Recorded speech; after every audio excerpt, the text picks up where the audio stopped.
The following program is rated TV MAL. It contains strong language and is intended only for mature audiences.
Petered out in the end there, chat. I know.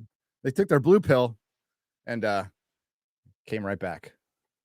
Molars in the crapper. Molars in the crapper. Na na na na. na na. Hi everyone. Welcome to the Real Afternoon BBC Fun Day with myself back on this channel after a couple of weeks, which is always nice. Hi. And Gary, how you doing?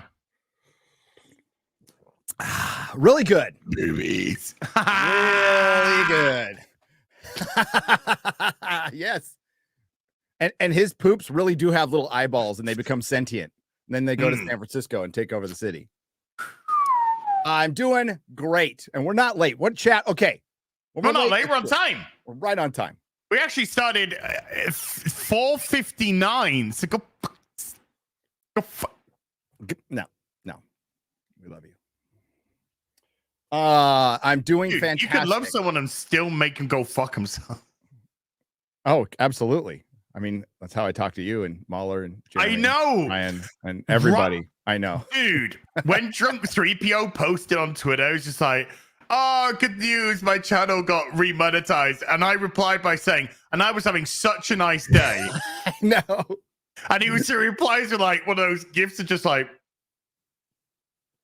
you and know then there's like two guys who are just like, Az absolutely hates Drunk 3PO. And he's like, really? Is that true? It's like, yeah. It's like, oh, that's such a shame.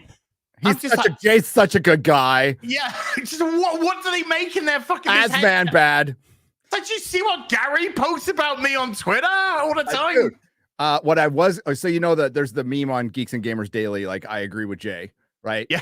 So he was on there, and I had it typed out, and I was like, and I didn't because it was why it was still because I knew he was gonna get remonetized again, and I put I agree with YouTube. Jeremy's like, don't do it. You did nothing wrong. I love Jay. Freaking love Jay. And that's loved him so much that between us we've collectively got 100,000 subscribers for him. Yes. Because he ain't got shit of those.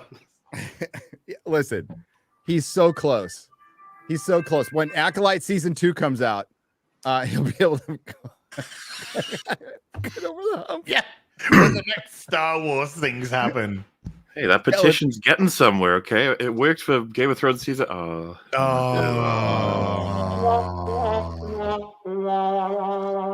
chat, if you haven't subscribed to Drunk 3PO, please do. Correct. I mean, no, please do. Please do. Let's get him over 100,000 so he shuts the fuck up. Shut the fuck up. I want him to get a little plaque that's like this big, too. And he can cry like Jarbo. He's with his little form letter. And he's like,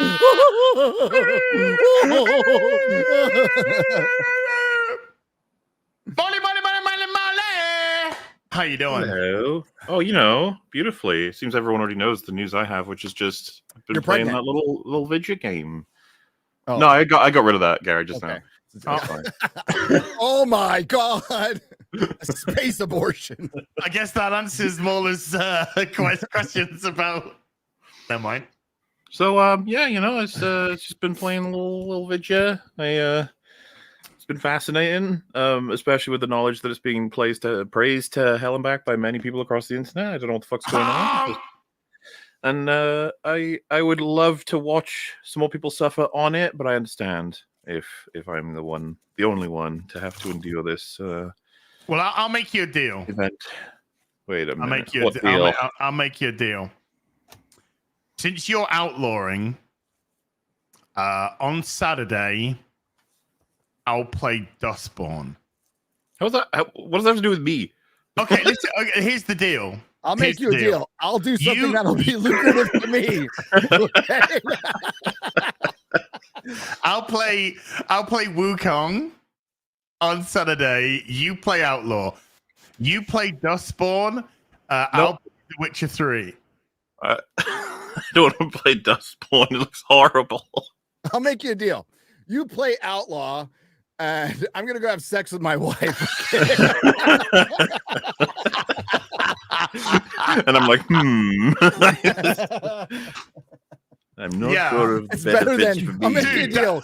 You play Outlaw. I'd take that deal if I were you. I'd take that deal if I were you. It's much better than you play Outlaw and I'll have sex with your wife. All right, Destiny, calm down. Calm down.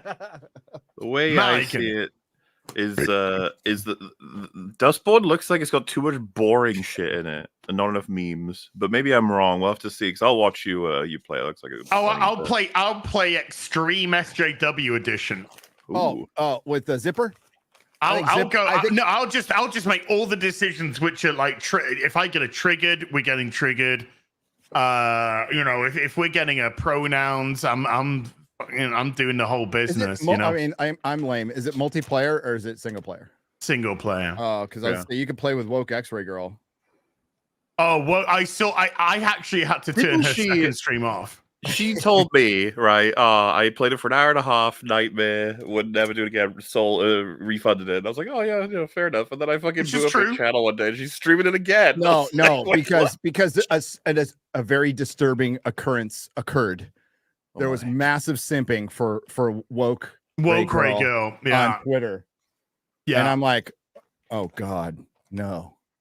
So if you see, she very cleverly, of course, as you do, grifters unite, put on the SJW blue wig. However, if you super chatted a certain amount, then she would put the blue pigtails in, which would essentially turn her into anime X-ray girl. Oh my god! And then the simps went out in full force. Then they were in full. She's like upgrading an RPG, getting extra moves and stuff. But the super chat would only last like 5 minutes. You only got like 5 minutes of the ponytail, pigtails, whatever, and then they came off. So you'd have to I just find it funny if you think of Steam as like a little market salesman. She buys it and she's like, "This is horrible, disgusting. I want my money back." And the guy's like, "Oh yeah, okay, sorry, I'm sorry you didn't like it. Okay." Then she comes back the next day like, "I want it," and he's like, "I want it, but why?" And she's like, "Because it's funny." There was also another reason. Shut the tits out. Oh, wom wom wom. Oh, well. Hi, chat. Hi. Welcome to the real Bubba Car. Some funny stuff's happened. I mean, we've probably talked about them respective streams, but since we're all back together, we've got to have a little bit of a chit chat about Rings of Power. Full cards on the table. I've only made it through one episode. It is trash, absolute fucking trash extraordinaire. And I also want to go through the Amandla Stenberg copium session. Did you not like the bag of slime Sauron? Yeah. Vegemite Sauron. Vegemite Sauron. It was just I thought I looked and it was apparently it was called Rings of Power. I thought it was called, what was it called? A Sequence of Extraordinary Events or whatever it's called. Dude, it's called Sleeping with the Enemy. That's what it's called. He turned into something you make when you've drank too much, eaten really bad fast food. And, we've all been there, okay? Yeah. Like, oh no, what is that? I fell down into a cave, but he and then I turned ate a rat, and then I ate an insect, and then I fell down a hill, and then I came across a woman, and I ate a woman, and then I was Habrand, and then I bumped into a guy, and he had the sigil of the king, so I took the sigil of the king, and we got onto a boat, and then the boat got attacked, and then I got on a raft, and then Galadriel got on the raft, and then we got picked up by Numenera, and so fuck off! Okay, so the part where he never did any of that, but that's the untold story. Sure. That's the untold story for where you get to Mr. Platitude. You know, turn that frown upside down, son. It's gonna be okay. You know, like the Simon Pegg 2003 cosplay edition. Yeah. So no, when he changes into Halbrand and then meets the Southerner, that all takes place over 500 years. So your description up there was 500 years. No. Yes. It was an afternoon. It was an afternoon. And that night, that guy knew him so well, he knew when he was going to have bad dreams. Bad dreams again. It's the first time you fucking slept next to the guy. You just watch him sleep. Yeah, no wonder he let you die, you fucking weirdo. I do like the idea that Sauron's like, bro, I'm like a horrible monster, but you're getting a bit weird. Like, yeah. I'm the embodiment of evil, and you're even creeping me. Yeah, you're creeping me out right now, dude. Like next night, wakes him up with a hand on his shoulder, like, "Are you okay, sweetie?" And he's like, "No, I'm not." It's like 30. It's like 1 meter closer every night. Well, that's kind of how like Sauron, because it was asked, right? Kind of Sauron felt about Gollum, right? It like he felt a little weird about him. Yeah. Maybe we're going to discover that was Gollum's dad edition. Yeah, maybe. It was Gollum's dad. Oh, dude. Dadum. Dude, watching I had to watch that 3 times each episode. I did, however, I have managed to catch up on the other 2 episodes because I just watched Gary's video. Oh, well, I mean that's pretty much it. That was the bullet points. The last 2 episodes, like nothing of any consequence really happens. They introduce more characters. Shocked. Yeah, and they're trying to like circle around. So they have Elrond like actually chew out Galadriel for being a fucking simp. But it's the worst line. He's like, he put a symphony in your heart and played you like a fiddle. No, he's gonna ride you to victory. I mean, that was my favorite line. He's gonna ride you to victory.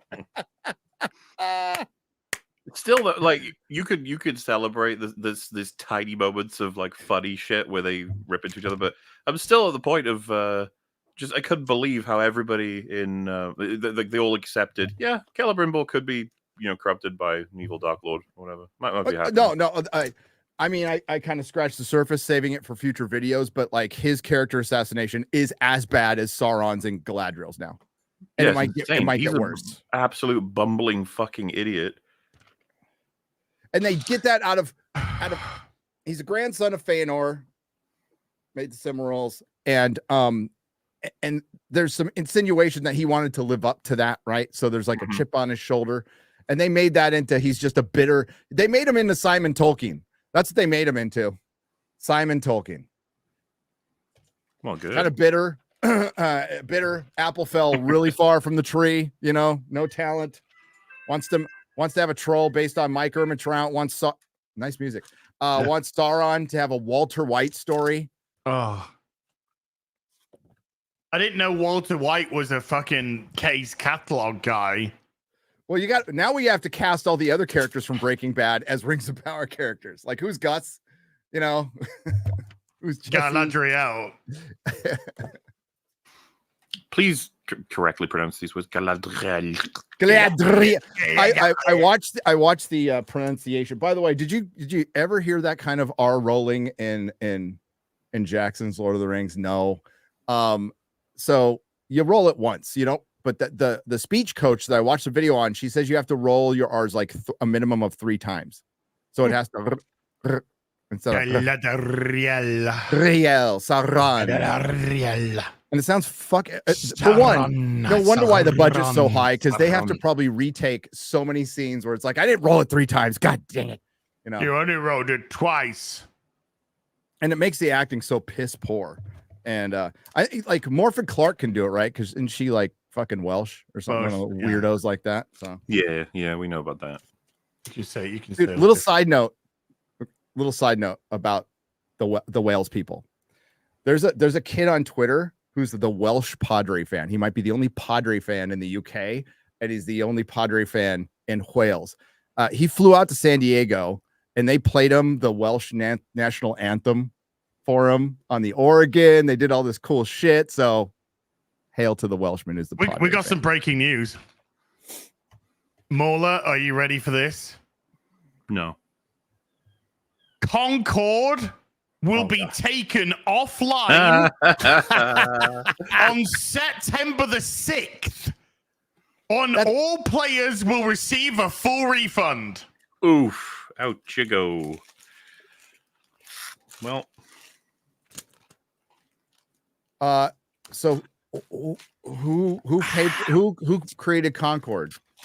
Microsoft, isn't it? Is it Microsoft? Oh, so Microsoft. So it's because I was like, if it was just a smaller company, they wouldn't give you a fucking refund. They'd be all, sorry, we're out.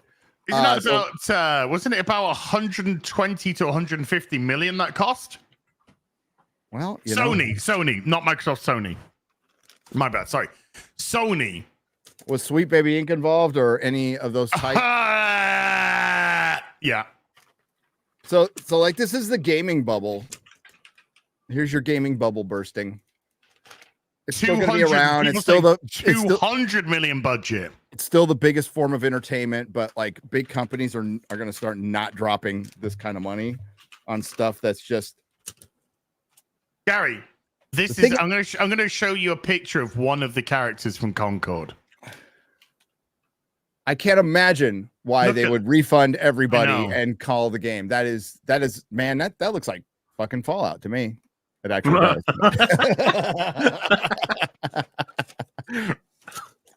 Get fucked, Fallout. Get Fallout, get fucked.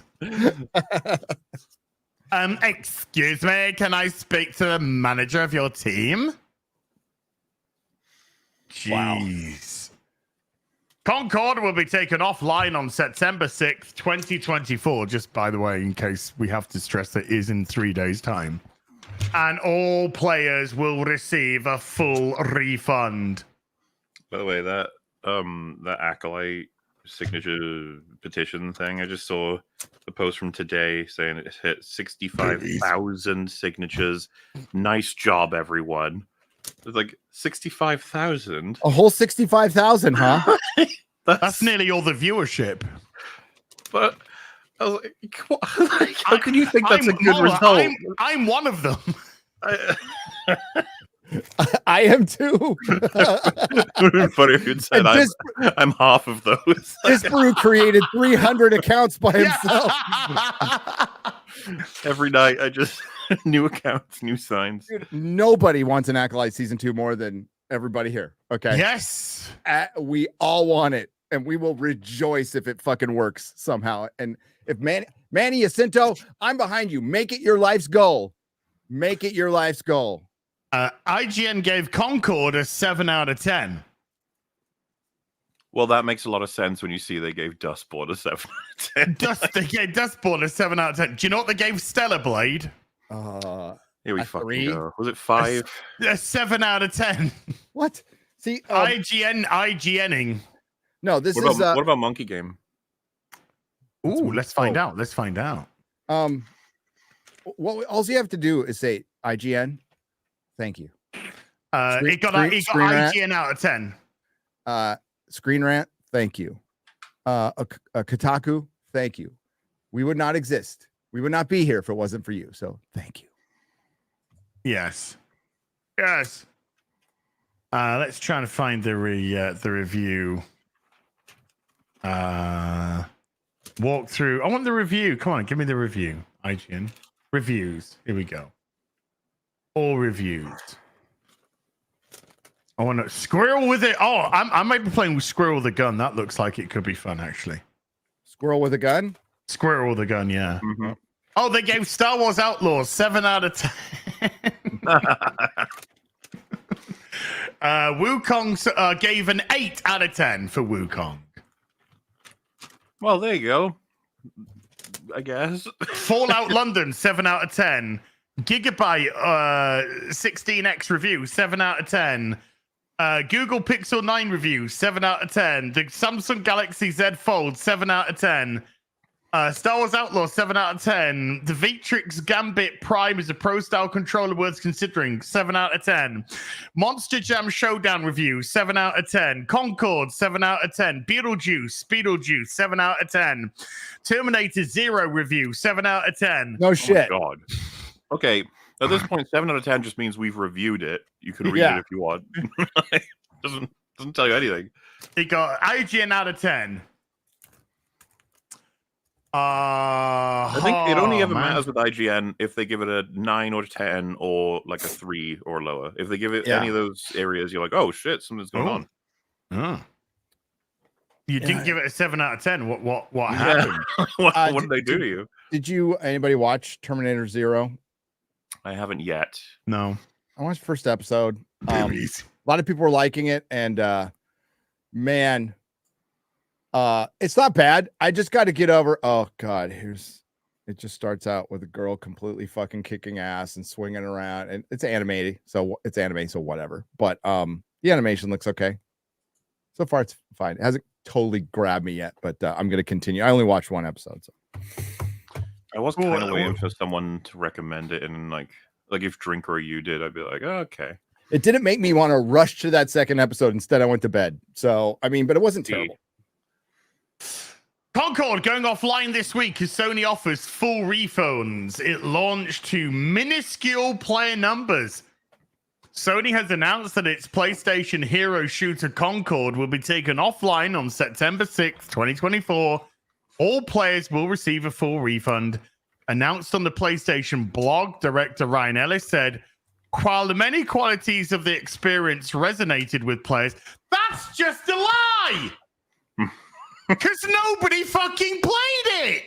No, they have one comment they screenshotted on some distant forum, but someone said, yeah, it's all right. It's all right. It's okay. It's okay. And that guy was really high on drugs. Yeah. And he worked for Sony. Yeah. Helen Keller says 7 out of 10. And he also wasn't talking about the game either, but they just identified as talking about the game.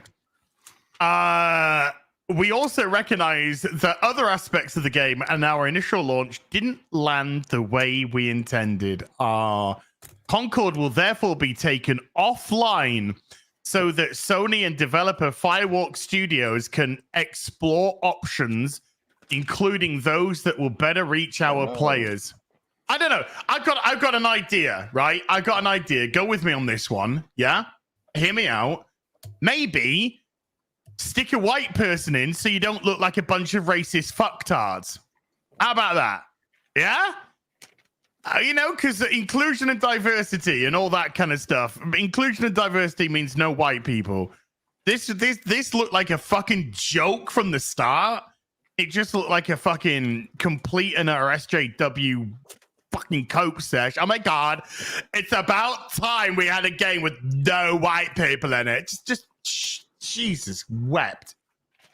Concord. Wait. The game will be removed from sale immediately. And anyone who's purchased on the PlayStation Store or PlayStation Direct will be refunded to their original payment methods. Those who purchased on Steam and the Epic Games Store will be refunded in the coming days. Physical refunds are a tad trickier, but players can check with individual retailers to obtain a refund. Sony will presumably organize a system with them itself that allows all refunds to be processed fully.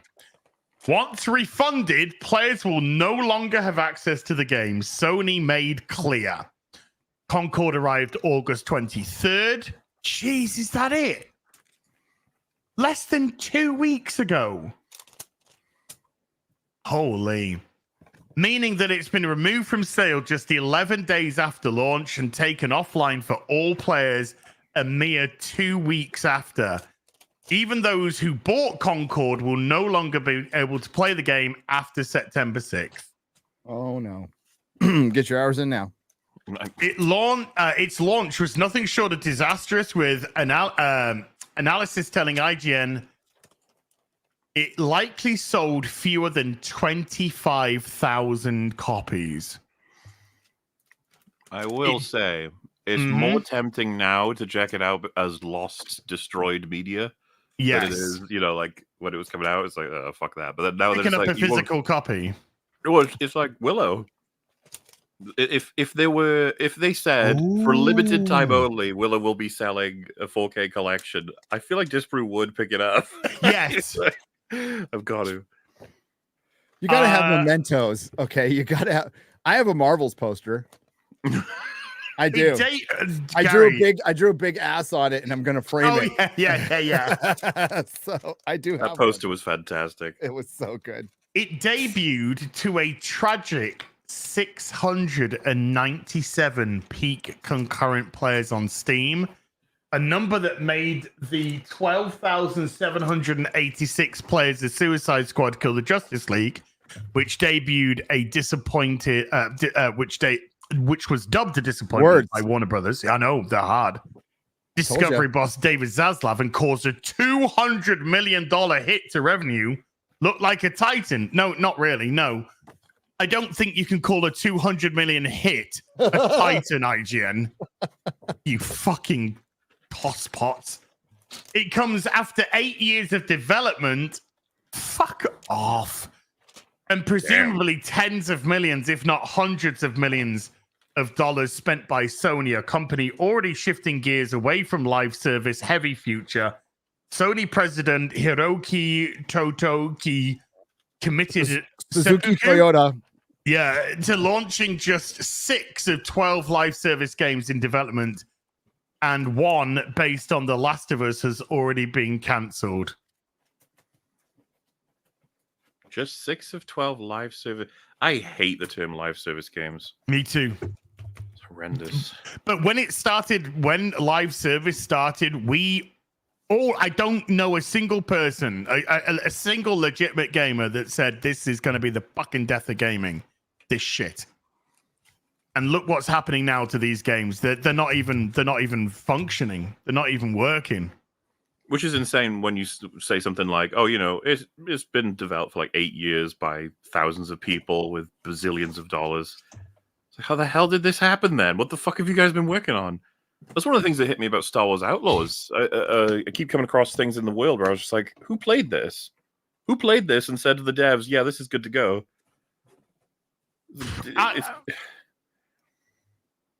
Well, we saw the.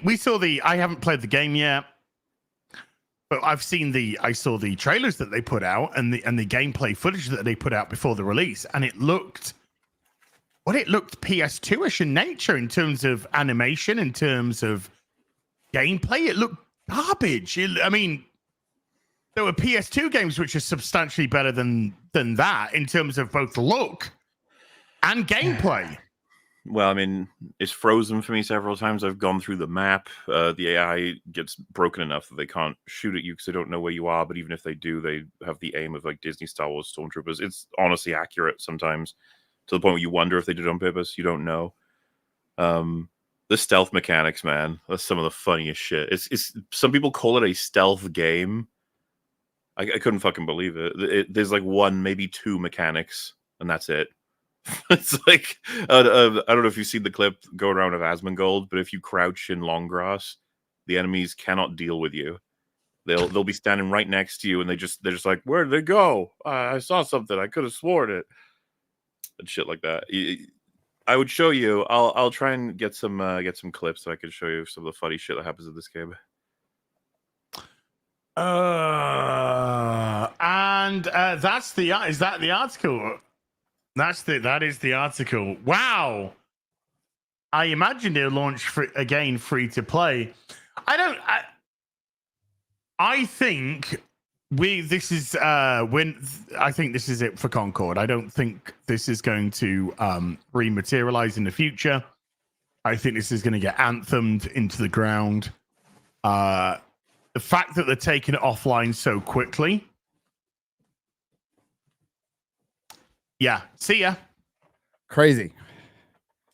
Bye. Bye. Fuckity Oh, bye. well. Hey, Mahler. Patrick sent me this. He drew it himself. Well done, sir. Gonna hang that in the wife's Buffy room. He's gone. He went to go take another shit. Hi, Mal. Hi, Az. Yeah, he's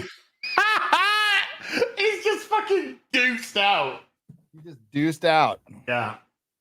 Gary's talking to me. See ya. Yeah. Yeah, Gary, as a huge gamer, yeah, yourself, how do you feel about this news? I'm torn up, but I already beat the game in a day, so I found it a little easy, a little simplistic. But yeah, you know, life's full of choices, and you shouldn't have released the game. And it's a damn shame. Life's full of choices, so you can choose whether or not to watch something or play something or not. You can choose whatever you like, and whatever you like to do, that's fine. Not big on telling people what to do around these parts. Not big on that. Okay. Very valuable lesson I learned in prison. Mind your fucking business. Okay. Okay, I will. Ranks of power, dude. I can't. I tried. I did one episode, and I tried. I really did. It is. I was in pain, physical and emotional pain after watching that. So it was. It is tripe. It's not even as if it's interesting. It's got any interesting characters or locations. It's this. It is just $1 billion pile of shit. Yes. There is nothing fun about it, compelling about it. Again, it's another one of these fucking shows. I don't care about a single character. And am I meant to? No, well, yes. Okay. So Celebrimbor is actually a really tragic story. And when you find out what, I mean, you don't care if I spoil it. Like, he ends up basically as a banner, as Sauron, his body ends up a standard, like pinned up, and they carried it around the corpse as they march through a region. And it's really sad story because he's a good dude, but he's not a good dude here. He's a punk. So when that eventually happens, you're gonna go, well, and it's really leaning into the incompetent, power hungry, egotistical, narcissistic male. And that's what they're trying to do. This is intersectional Tolkien. So it's sewage and water. They don't, well, I guess there's this kind of mix. That's a bad analogy. How about it's a square peg in a round hole. Like, they don't fit. They're antithetical to each other. But it is sewage and water because it poisons the fucking well. Yeah, that's what it does. It absolutely poisons the well. So their take on it, their very female fucking take on it is, well, he was just, you know, he was prideful. He was prideful and narcissistic and haughty. You just described Galadriel. Exactly. So they've done this with basically all three of your main characters are Galadriel, Sauron, and Celebrimbor. You know, forget female fan. Those are all like sub characters. Those are your main characters, and they've assassinated all three of them. All three of them. So by the time he fucking dies, you're going to go, good, this fucking idiot died. I don't fucking feel sorry for him at all. You know, and it's because they don't know how to write. These fuckers have been languishing around in Hollywood for 10 years with no real credit for a reason. They're not some hidden fucking secret. They're not good. They're really good at pitching. They're not good at actually making a script. Sorry. You're just not. And putting these guys on Tolkien is almost unfair to them. Of course, they're going to say yes.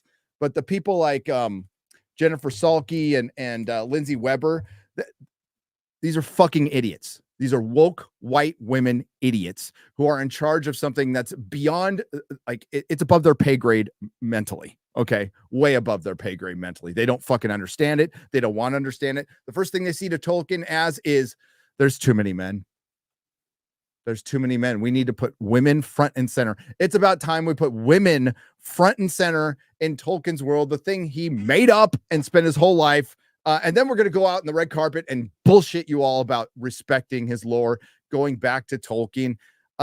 His lore is Easter eggs, bro. That's it. But it's a mockery. It's a mockery of its work. It's an insult. As Drinker said, it's the ultimate insult.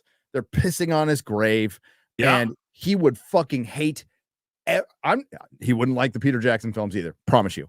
But he would fucking hate this because it's run by Amazon. And Amazon, what does Amazon do? Chop down a bunch of fucking trees in the UK to shoot this piece of shit. The machine. They are the machine. They are the machine. They are the machine of industry. They are coercion. They are coercion. What have they done to small business in America? Annihilated it. Yep. What? Who grew during the coup when the high street died? Yep. Whose business? Whose bottom lines went soaring through the roof? Amazon, Google, Facebook, Instagram. YouTubers because everyone was stuck at home. I know. I mean, I was, but we're part of the Google machine, I guess. Yeah, we are coercion. I totally benefited as my wife lost her dream. That was great. That was fucking wonderful to watch. Well, fuck you, California. Yeah, I know. Going outside too. Yeah. I like contrary to popular belief, we like going outside. So. I was gonna say, fucking hate when they say your parcels can be delivered up to 10 p.m. and it legitimately does cover that shit. It's like maybe don't. And then 9:59. You can tell them not to. Well, I mean, just I'm expecting. I expect them to come in at a fucking reasonable time. It's not so crazy. To be fair, it's not the delivery guy's fault either. He walked away when I go show you. Patrick sent me this. He drew it himself. It's beautiful. It's gonna go in my wife's Buffy room. Back to Rings of Power real quick, because fuck that fucking show. If anybody's saying it's not better than season 1, it's worse because you're circling back. And it is character assassination, I think, at this point, surpassing Luke Skywalker, Han Solo, maybe not Doctor Who, but Galadriel's a great character. Fucking brilliant character with a great backstory that they could have adapted. No, not anymore. No, they made her an insufferable bitch. And if she died, I'd probably start liking the show. Like if they beheaded her, I'd be out. Okay, now I'm interested. What about if she takes it up the shitter from Halbrand? She probably already has. Because that's what's likely gonna happen. You know when it's gonna get really retarded? When they circle back to Celeborn, so she can have her daughter Celebrian, who marries Elrond, by the way, mother of Arwen. So they need to do it. They have to do it. So how are they going to explain that he has been gone for 1,000 years? Went out for a pack of dude. If you're married to that insufferable bitch, I'd be fucking gone for 1,000 years. They're probably going to just do something stupid, like say the Valar sent it back, or he's been prisoner for 1,000 years. My theory was he's going to have massive PTSD for being a prisoner for 1,000 fucking years, and Galadriel will show him how to live in love again. No, he's gonna come back and go. Got that packet of smoke. Yeah. That pipe weed was fucking, that was a hell of a trip. It was South Farthing, man. They haven't even invented it yet. A couple of elven wenches on his shoulders, just pushes them away. Now, are you ready to be a fucking woman yet? Or are you still being a I like the spooky dream that Galadriel has that's just true. The Celebrimbor just like, you killed me. Anyway, that's all it is. It's like, yeah, pretty much. You killed me. He ain't lying. Yep. It's the nature as well, because I thought it was bad enough with her, but then it spreads to Elrond and then Gil-galad, and everyone knows that Sauron is very likely with Celebrimbor making corrupt rings and destroying the entire universe. Yeah, they just all they tune it, which it's not mind reading what they do. It's like joining spirit. It's joining a spirit. Because they're ethereal beings. They're a higher form of being, right? It's not really mind reading, but popping on the rings and all of a sudden it's, all this shit's rekindled and we're all like on the internet now. and we can know what's going on. You know what could have fixed that? Galadriel telling everybody that Halbrand was Sauron. Or if place. Gil-galad found out in the first episode, just make it fucking known. That would, because you'd think the solution would be Galadriel tell everyone, and then they find out, but then they just everything is like super slow. Like, don't worry, I'm going to send little Ronald here. And he's going little to tell them. Ronald, nothing will happen to him. He'll be fine. And then like both sides are like, how curious. Messages are not making it to the side. Oh well. Oh, that's we might. You can't get a message down to Linden. Whereas Halbrand could get on a fucking boat, go across the ocean, go to the Southlands, now Mordor, get himself fucking captured, get himself fucking tortured. Doesn't he drive? Talk himself out of being fucking captured. Does he ride a couple hundred miles? Fucking boat, go all the way back to fucking Linden, and still nobody's fucking told him. So when he got there, he was like, oh, Celebrimbor still doesn't know really anything about me. They haven't really told. So Galadriel didn't tell everybody what I told. He's like, holy shit, this is awesome. These people are fucking retarded. Because what I was thinking about was more rings? Yeah, boy. How they've characterized Sauron and his plans in season 2 doesn't match season 1. Why would he reveal all that shit to her if he was instead going to I'm going to pull out the Lord of Gifts play? It's like, why wouldn't he just do that anyway? That's what, for one, that's what they should have started. But the reason they set that aside twofold. Okay. This is what I was told. They really did want to ship Sauron and Galadriel. That is a real thing. That if it's not like fans making this up or anything, that was done on purpose. They started the marketing with that. 2, they needed a bad guy. So they made up Adar. Instead of just using Anatar from the beginning, which is what you should have done. And it's obvious that it was put in later because you're absolutely right. If you go back and rewatch season 1, this ain't the plan. This ain't the fucking plan. They obviously so as just pointed out so eloquently, if you bullet point Sauron's journey just up at this point, it reads I won't say it reads like a retard wrote this. I mean, it's so dumb. It's so the worst fan fiction. And then Sauron goes here and then he goes there. And it's like fan fiction where Sauron has to be in every part of the world. So like him going to Numenor, Galadriel going to Numenor, and then, meeting Miriel. And, it's just a little bit later in the timeline. It's only 1,800 years, guys. Then the forging and the Rings of Power. Gary, Mauler.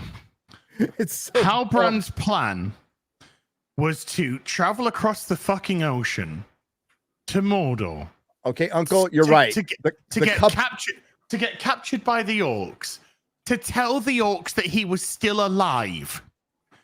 And if you be so kind as to release me, I'll go back to the elves and find out who Sauron. Bro, he is fucking Sauron. He goes to the Southlands. He crushes Adar's head in his fucking hand, and he takes over the orcs. You're my bitches now. That's what he fucking does. He's Sauron. He's Maya.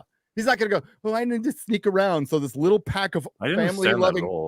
Why did he? What was he was leveraging the release of the people? Why? What's that going to play into later? Sauron at like full strength. This is pre the fall of Numenor. Can still shapeshift at will. Sauron. We just talked about it, Yellow Flash. We just talked about it, buddy, at the beginning of the stream. Hey, old Yellow Flash, by the way. But what kind of plan is it to go to Mordor to tell the orcs that Sauron's alive again and in a different form? And if you set me free, because I've got some clout with the elves, I'll try and find out. What if they went, nope? If they just killed him and then he bleeds everywhere and goes into a fucking bag of garbage again, popping around. Resident Evil 7 again. Blah, blah, blah, blah. It is a little suspicious to the point that I was half expecting Ada to be like, wait, are you Sauron? Are you Sauron? Yeah. Wait a minute.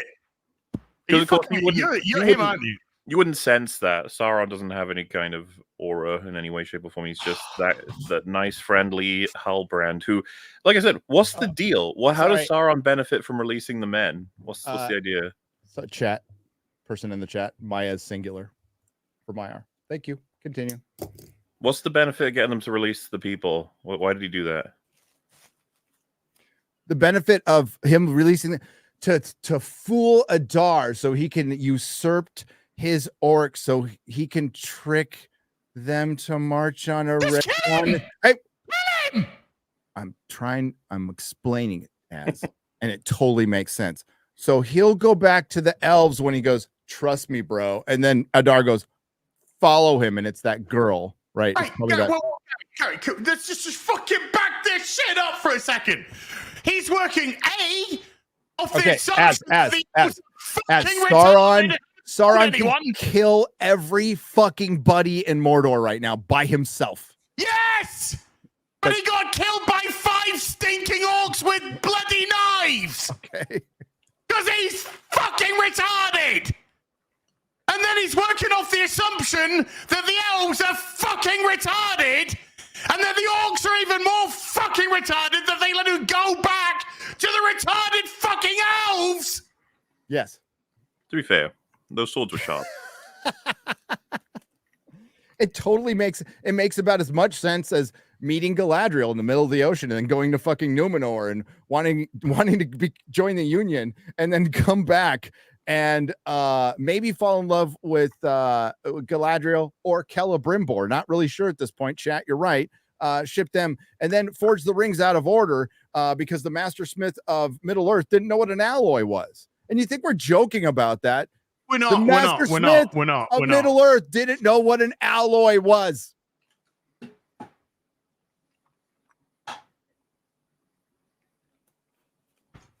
Because I'm sure nothing like that went into the works of Fëanor. You know, like I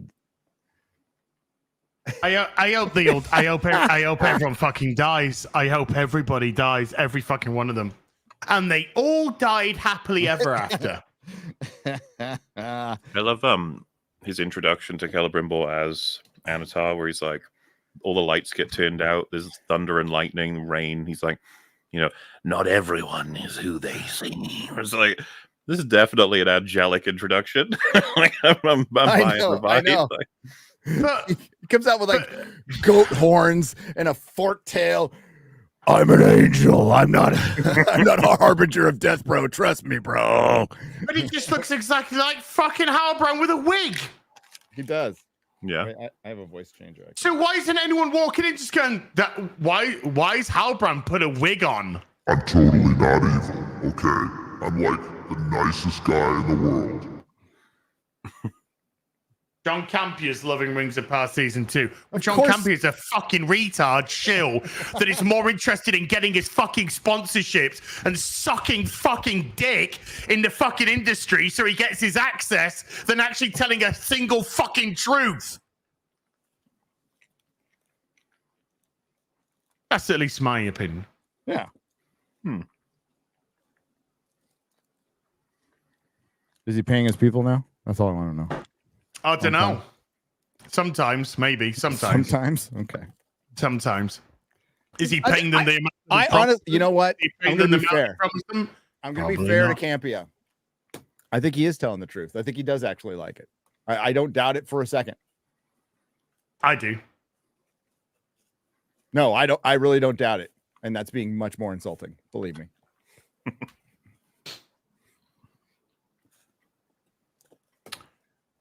Yeah, let's talk about the Orc Union plan.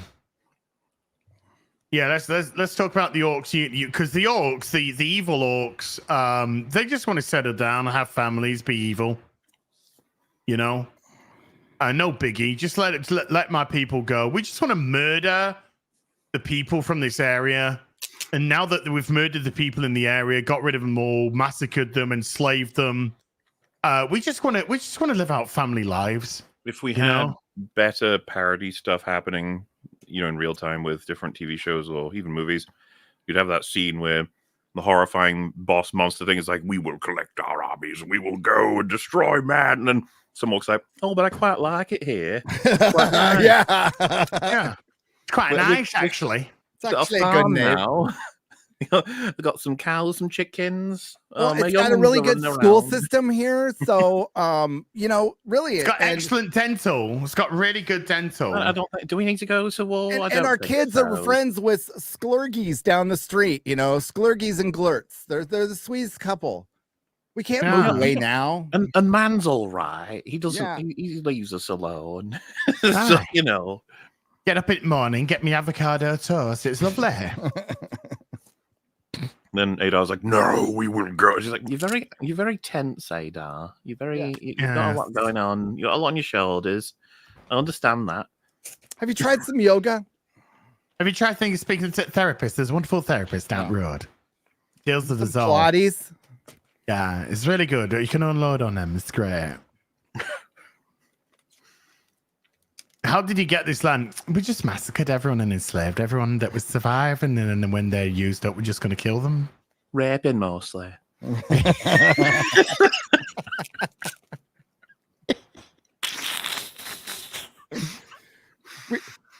We use their heads to play soccer, Yeah. No, we will destroy the world of magic. Oh, just look at the face of little Grib Grab, and the baby will make a different decision. And looks at it. It's like a little baby, but it's it looks kind of cute a little bit. And the camera gets closer, and it goes. It's got a baby's arm in his mouth. He's just sucking the blood out of it. Listen, Adar. Little Shagrat Jr.'s father never came home. Okay, from the last one. Went to war and never came back. War, that. It's all nonsense. Yes. We're freezing in here. We haven't had somebody's skin to wear for days. You're a bit mean, Adar. The only way that we can ever have peace is if we kill absolutely everybody. That's the only peace. You're the closest to an orc we've had in the whole fucking show is fucking Waldreg. He's a human. He's actually portraying an orc better than the orc. I thought it was so funny we got to see him again one last time. I was so happy. He's like totally.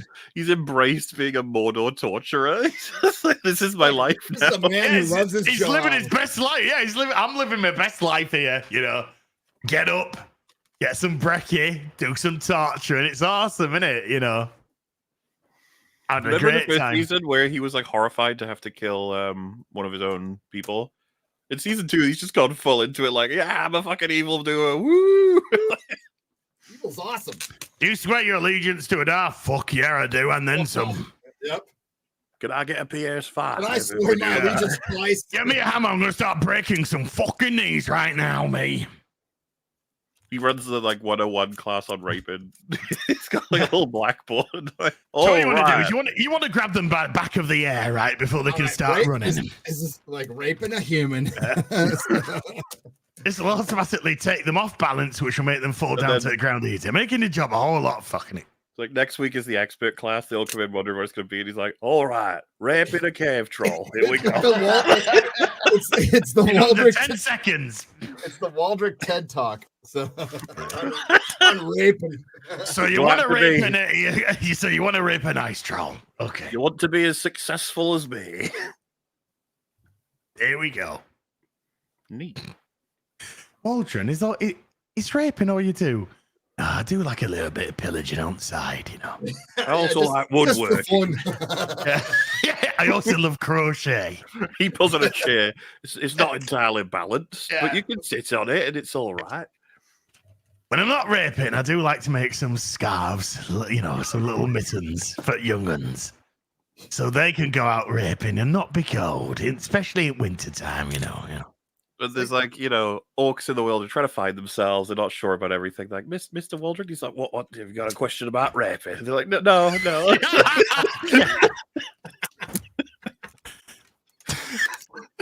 You know where the cafe is? Is that the rape cafe? No, just the regular cafe. Waldrick, please. I just for once.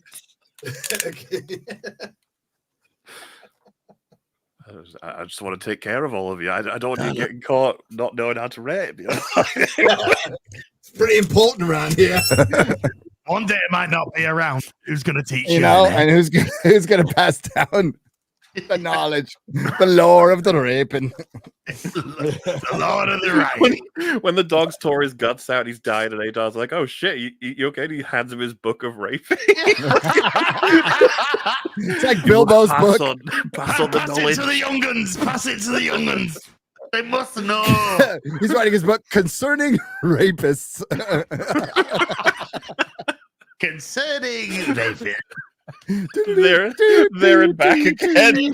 A rapist journey. An unexpected rape.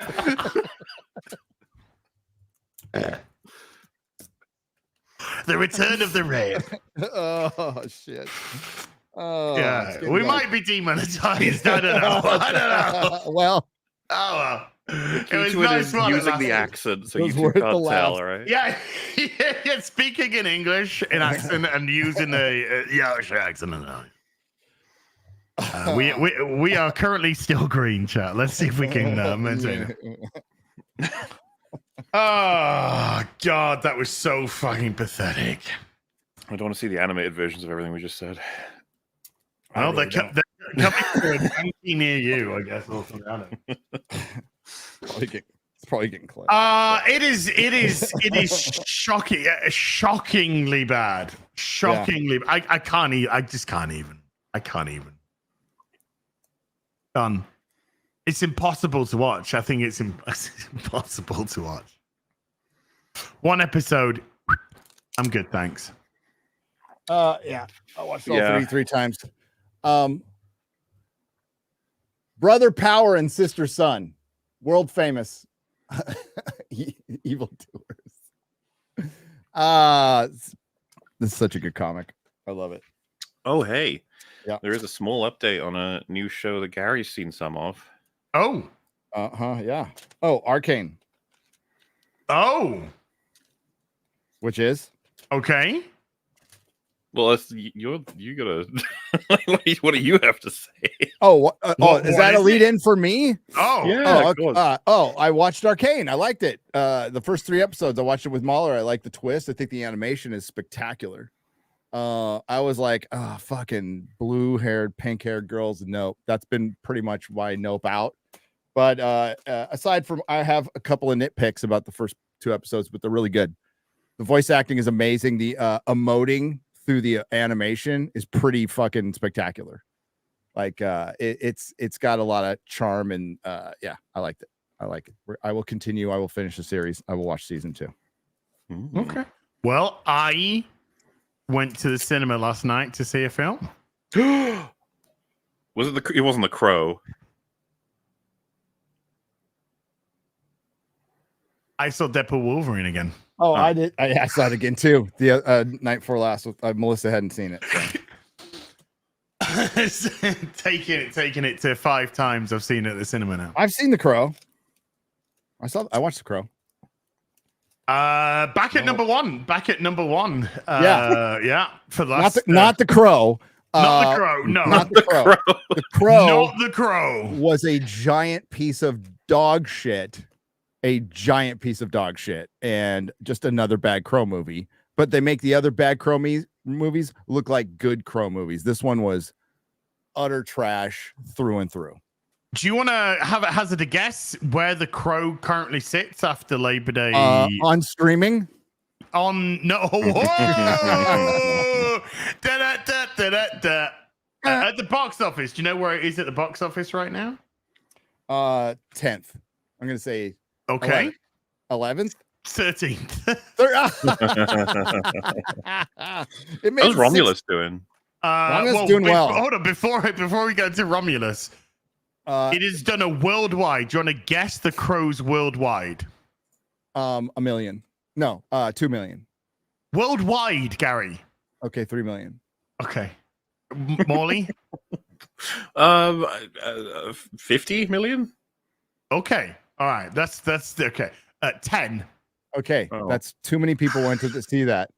And that's actually really sad.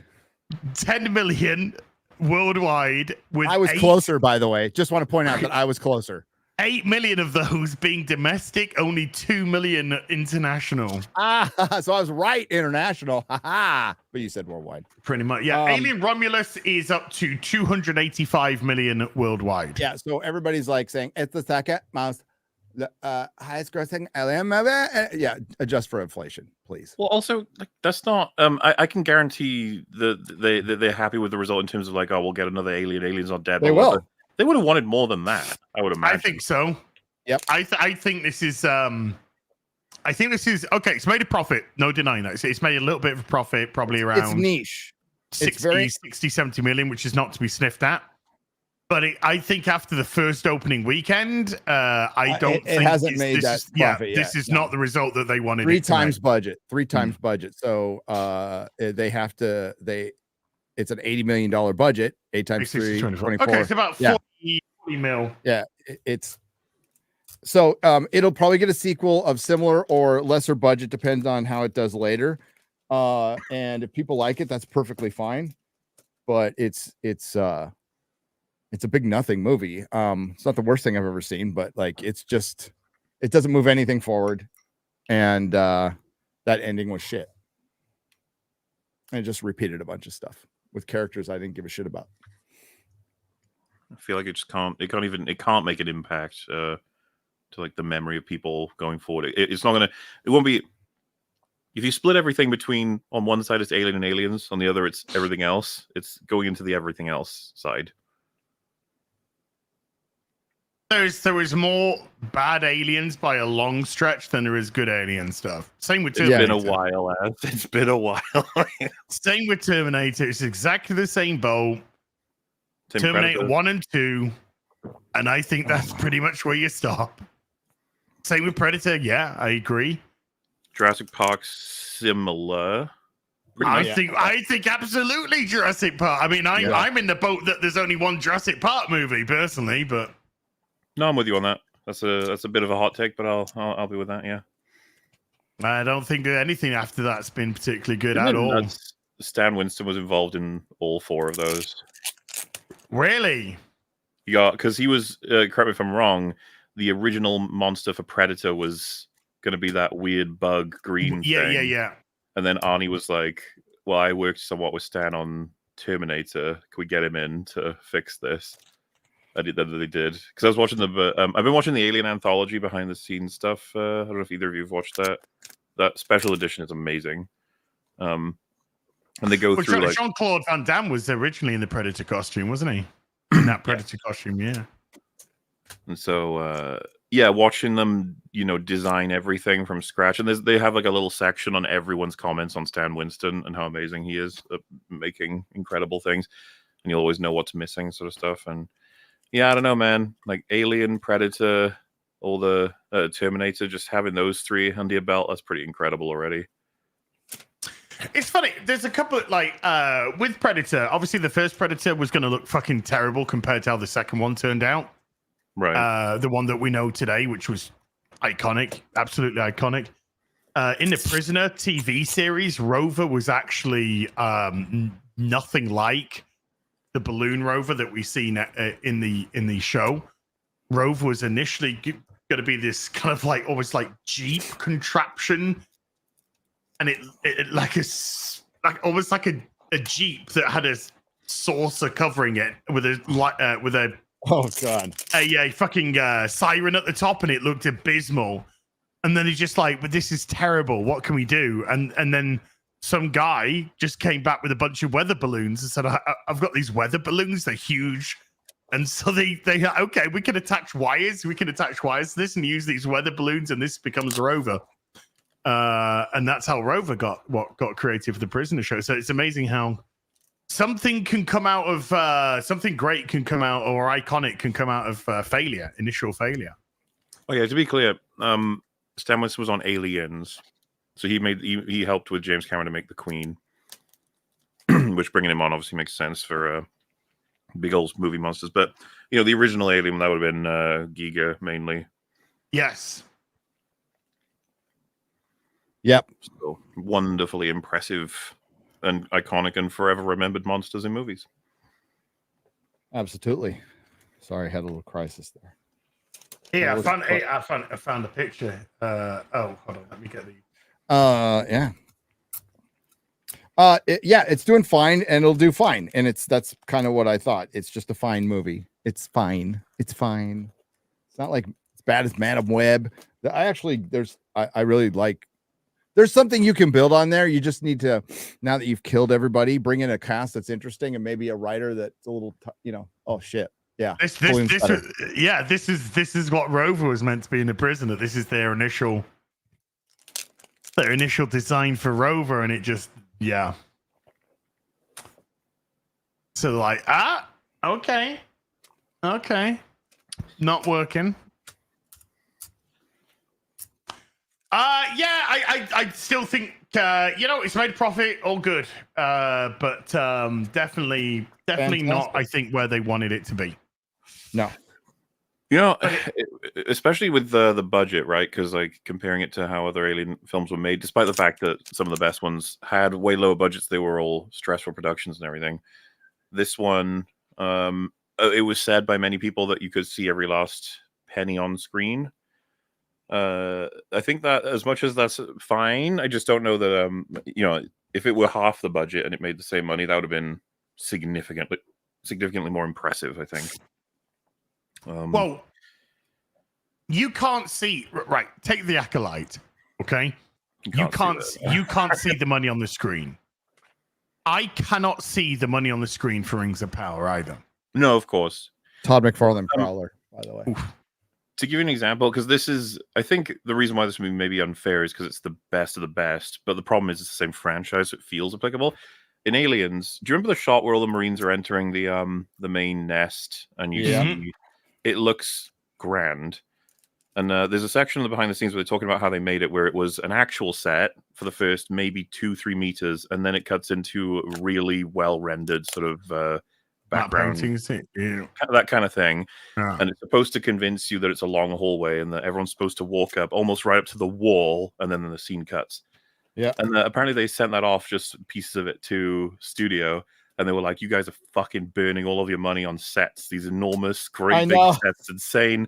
You need to be like, where are the special effects? Why is it all just fucking set? And apparently nice. The guys who did that were just over the moon hearing that reaction. They were like, really? You thought we burned all the money on big sets? That's awesome. And they're like, wait, what? It's like, yeah, that was a special effect. That was way cheaper than you thought it was. Stuff like that, where they use like ingenious creative decisions to completely trick an audience. I really miss it. I missed it too. I miss clever filmmaking. We don't have that. We have the opposite of that. Well, and we didn't get that with Alien at all, dude. It's like but you can't call it all the time. Like Furiosa. I liked Furiosa. I liked the movie. Despite what some people think. I liked it. It's better than Alien. It's a lot fucking better than Alien. It's fun to watch. Specifically Romulus. Please be specifically Romulus, Alien Romulus. Say it's better than Alien. Just like only a ding dong would actually believe I meant the Alien movie. Okay, but yeah, they probably run with it. It's the internet, Gary. You do have to be so specific. Oh, I know. Maybe I should explain on all my thumbnails that I called Furiosa flop because it was, but I actually like the movie. Should I put that all on my thumbnail? Just whatever script you have for the whole video, put it in the title. Put it in the title. I really liked Mission Impossible Dead Reckoning Part 1. Yeah. It's a flop. But I really liked the film. I saw it, I think, 3 times at the cinema. I really liked it. But from a box office perspective, it's a flop because it didn't even make its money back. Yeah, it was a flop. That's just the fucking we make the rules, we make the observations. Also, go fuck yourself, we don't care. Oh yeah. There's also that. Iceman when he crushed pussy. Oh. Yeah. That's not happening now. No. Got himself a whole new personality. By the way, so we said that Deadpool Wolverine went back to the top. and Alien Romulus number 2. Do you want to hazard a guess? What's number 3? Reagan. Did Reagan come out? Reagan is number 4. Oh, okay. Yeah. I'm actually going to go see Reagan. So there you go. Number 3 is Twisters. Has gone up to number 3. That's on streaming. There's nothing out right now, and like Twisters isn't like half bad. Like there's a charm to it. It's fucking ridiculous, but there's a charm to it, right? And like the Twister deaths are kind of random and funny.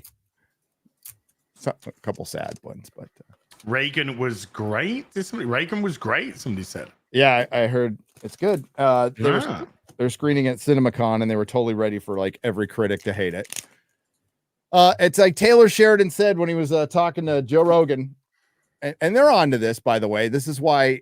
I mean, hey, I retweeted it. Disbrew was the first place I saw it. Drinker retweeted it. BuzzFeed has an article out that Rings of Power 2 is much better than House of the Dragon. The corporate critic is irrelevant now. And again, I thank you from the bottom of my heart. Thank you for not being honest. And the reason you're irrelevant is we didn't do it. You did it to yourself because you weren't honest. You can't actually believe that. And if you do, you shouldn't be a critic. You're really bad at your job. But Taylor Sheridan said it, and they're onto it in Hollywood. And that's why they make certain stuff the way they do. He said, oh yeah, all my shit's hated, but it has great audience scores. And it's the most profitable, like, they're the most profitable scripted series out there. And he said, yeah, because critics will like anything that they agree with politically. And this is shit we've been saying I've been saying it for 7 years. People have been saying it for longer, but it's confirmation bias now. It's not about art. It's about what confirms your bias. And, people were looking for that news. Now they're looking for it in art. And here we are. And that's why the studios see that, well, we can get a bunch of free press if we put a bunch of this in it that the critics will totally agree with and totally look past that this is a giant piece of shit. And then we'll deal with the fans later. Like that video we watched on, you guys, I don't know if you saw it on FNT, this guy put up something on, I think it was TikTok, about like, hey, we got another shit. It's Disney guy. It's like, we got another shitty series. Let's roll it out again. Let's do it, and they're like, yeah, let's blame the fans. Have you seen the video? No, I want to see this. Oh, I'll find it for you. Yeah, it's in my Discord. It's pretty good. It's pretty fucking good. I mean, it's all our talking points, but the guy put it together really nicely. So where is that X-ray? Are you out there, Lady Grimmaster? I'll find it. There it is. I will find him. Okay. I got it. That was barely an inconvenience. That's super easy. Barely an inconvenience. Hang on. It's going in the private chatter chat right now. Okie dokie. It's Twitter. So, watch your messages and all your dick pics to Mahler. No, I'm proud of public them. about that. Yeah, I'm proud of them. Thank you. Oh, sorry. Spoilers. Let's have a look. Turn up. Oh, so he's totally ripping off Ryan George here. Yeah, of course, but it works. Okay. Is there another one of our shows bombed? All right. Wait, are you not upset? No, why would I? This happens every week. Hey, Scott, you remember the protocol? I do. So we turned off the comment section on all social media posts. We released 24 fake news articles saying that it was the greatest thing mankind's ever created. And we're 12,000 movie critics to give it a generous 10 out of 10 on Rotten Tomatoes. Let's make that an 8 out of 10. We got to make sure people somewhat believe it. Yeah. Wait, but sir, what about the 100,000 audience reviews that says the show sucks massive horse? Well, the critics are really good, so why would that matter? Right, but you literally just paid them to say that. And I pay you to shut the fuck up, so let's do that. Anyways, guys, now we need someone for this terrible show other than ourselves. Does anyone have any thoughts? The producer, the writers, George Lucas. Hey, keep George out of your mouth. Well, we could try gaslighting the public. That usually works. Okay, explain. Well, since we obviously don't make bad shows because we decide what's bad or not our audience, right? Let's just blame it on the fans. Wait, what? Okay, so just tell everyone they're too stupid to realize how good it is and then immediately fire back at anyone that has a remotely different opinion? Yep, exactly. And then we could say the reason people do hate it is because we have an ethnically diverse lead. Yes, that's good. Calling people racist is always how you should deal with criticism, even though it doesn't actually address the real core issue. Of the show is that it just sucks. No, that's just a small minority of people, Kyle. There's actually a huge silent majority that absolutely loves the show. What? Who? Who are these people that are silently liking the show? I don't know, Kyle. They're silent. No one knows who they are because of how unbelievably quiet they are. Okay, then so how do you even know that they exist? Because all the fake news articles we paid people to write say they do. Okay, that's it. This company's burning to the ground, and I don't want to be here when it does. I'm getting out of here. No, wait, Kyle, wait. Okay, so anyone know how we can make that $200 million back that just went down the drain? We can make a bunch of movie sequels and remakes that absolutely no one asked for. Let's make some money. Oh, he even put the Ryan George Bing at the end there as well. Oh, I used it too at the end of my video. But I put it triple bang. Bang. Dude, look at this cover. Ooh, baby. Fuck. And Moon Knight. Marvel's TV sensation, by the way. Marvel's TV sensation. At least the Acolytes one, where they can't make the claim. They're like, most people actually liked it. It's like, no, it got canceled. Most people, silent majority watched it. It's like, no. I don't know. Did you see the Amandla Stenberg? Yeah.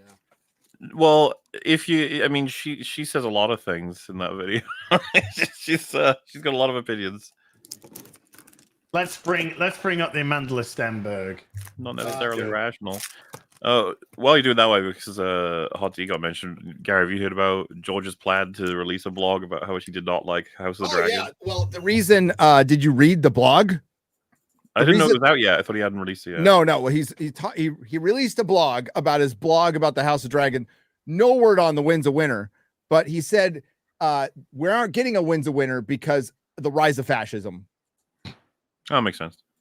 It's been too hard. The rise of fascism. So a writer with a pretty decent vocabulary, I'll say, much better than mine, would know the definition of fascism. So when are these fucking idiots going to realize that the people you support are the fascism? You belong to the fascism. You're it. Because they don't care. Because with them, it's the path of least resistance. It's the easy life. Yeah. If they have the accepted opinion, they get left the fuck alone. I as I responded to Neon last night, it's much easier to believe the lie than face it. An easy lie versus a hard truth. Yep. Let's listen to Amandla Stenberg talking about all the nice people. Okay. Hello. I thought I would get on here and just speak candidly. I hate doing this, but I'm gonna do it. I honestly, For a second, then her voice went normal when she read it, but I hate doing this. Then she's gonna re-infantilize her voice to sound like a Hollywood child. She's going back into the part. This is adult pretenders. They're always pretending.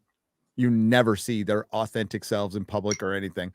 By the way, very privileged girl here.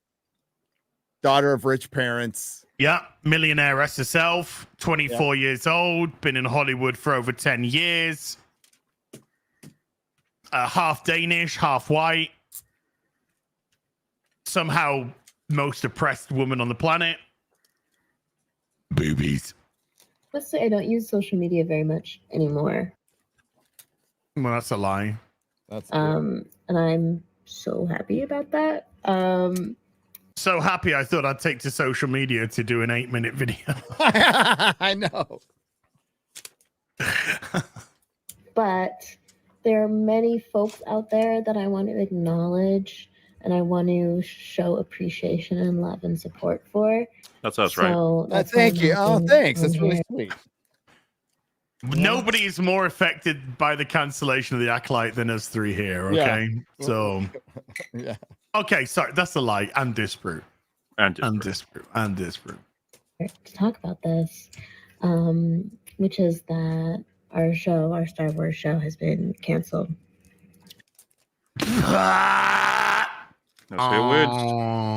know. The star of the show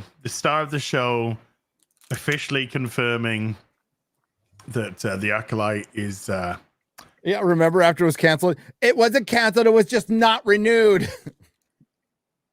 It had every intention of getting a season 2. It wasn't something up in the air of like, oh, maybe the story might continue.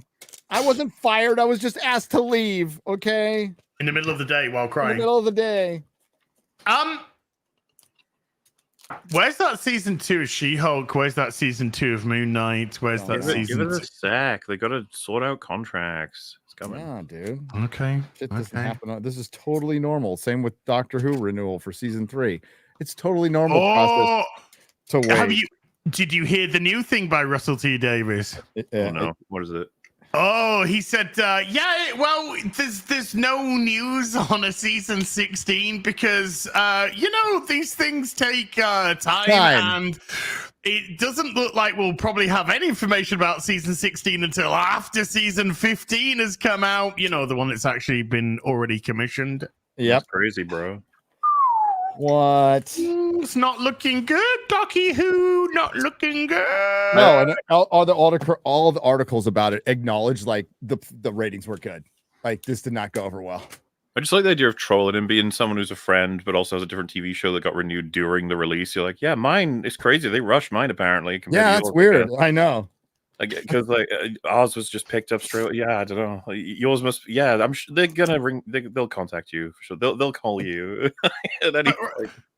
Ryan Kendall's like, bro. Yeah, I know. I just went through something really hard too. People actually wanted more of my show, and I couldn't give it to them. I had to cut it short, and they got really mad at me. So we're gonna probably try to add it into the 3rd season that we already got, by the way, bro, and the 4th season. So that'd be good. But anyway, yeah, I hope yours works out. But Kenobi didn't get cancelled. There's just been no information about more Kenobi. I think what we've heard from what's his name? Ewan McGregor is I would be up for it if they wanted to do more. I think that was the kind of through line that he said. The Acolyte has been officially cancelled almost immediately after the last episode. Dude, yeah, that was within a month, right? Yeah, it's just officially done. It's done. Like, it happened so fast. I was surprised. I was I'm like, when Mahler told me, I'm like, wait, what? What? Are you fucking kidding me? Did the internet gods just bless us? I still didn't even believe it when I saw the article because obviously it wasn't an official article from Disney. And then Amandla Stenberg comes out and says, oh, yeah, we've been cancelled. Okay. And I'm gonna be transparent and say that it's not a huge shock for me. It's not a huge shock for anyone, sweetheart. Don't worry about it.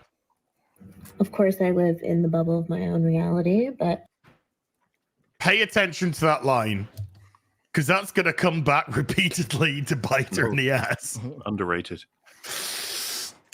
As she constantly gives takes where she realizes they are takes from the own bubble that she exists in.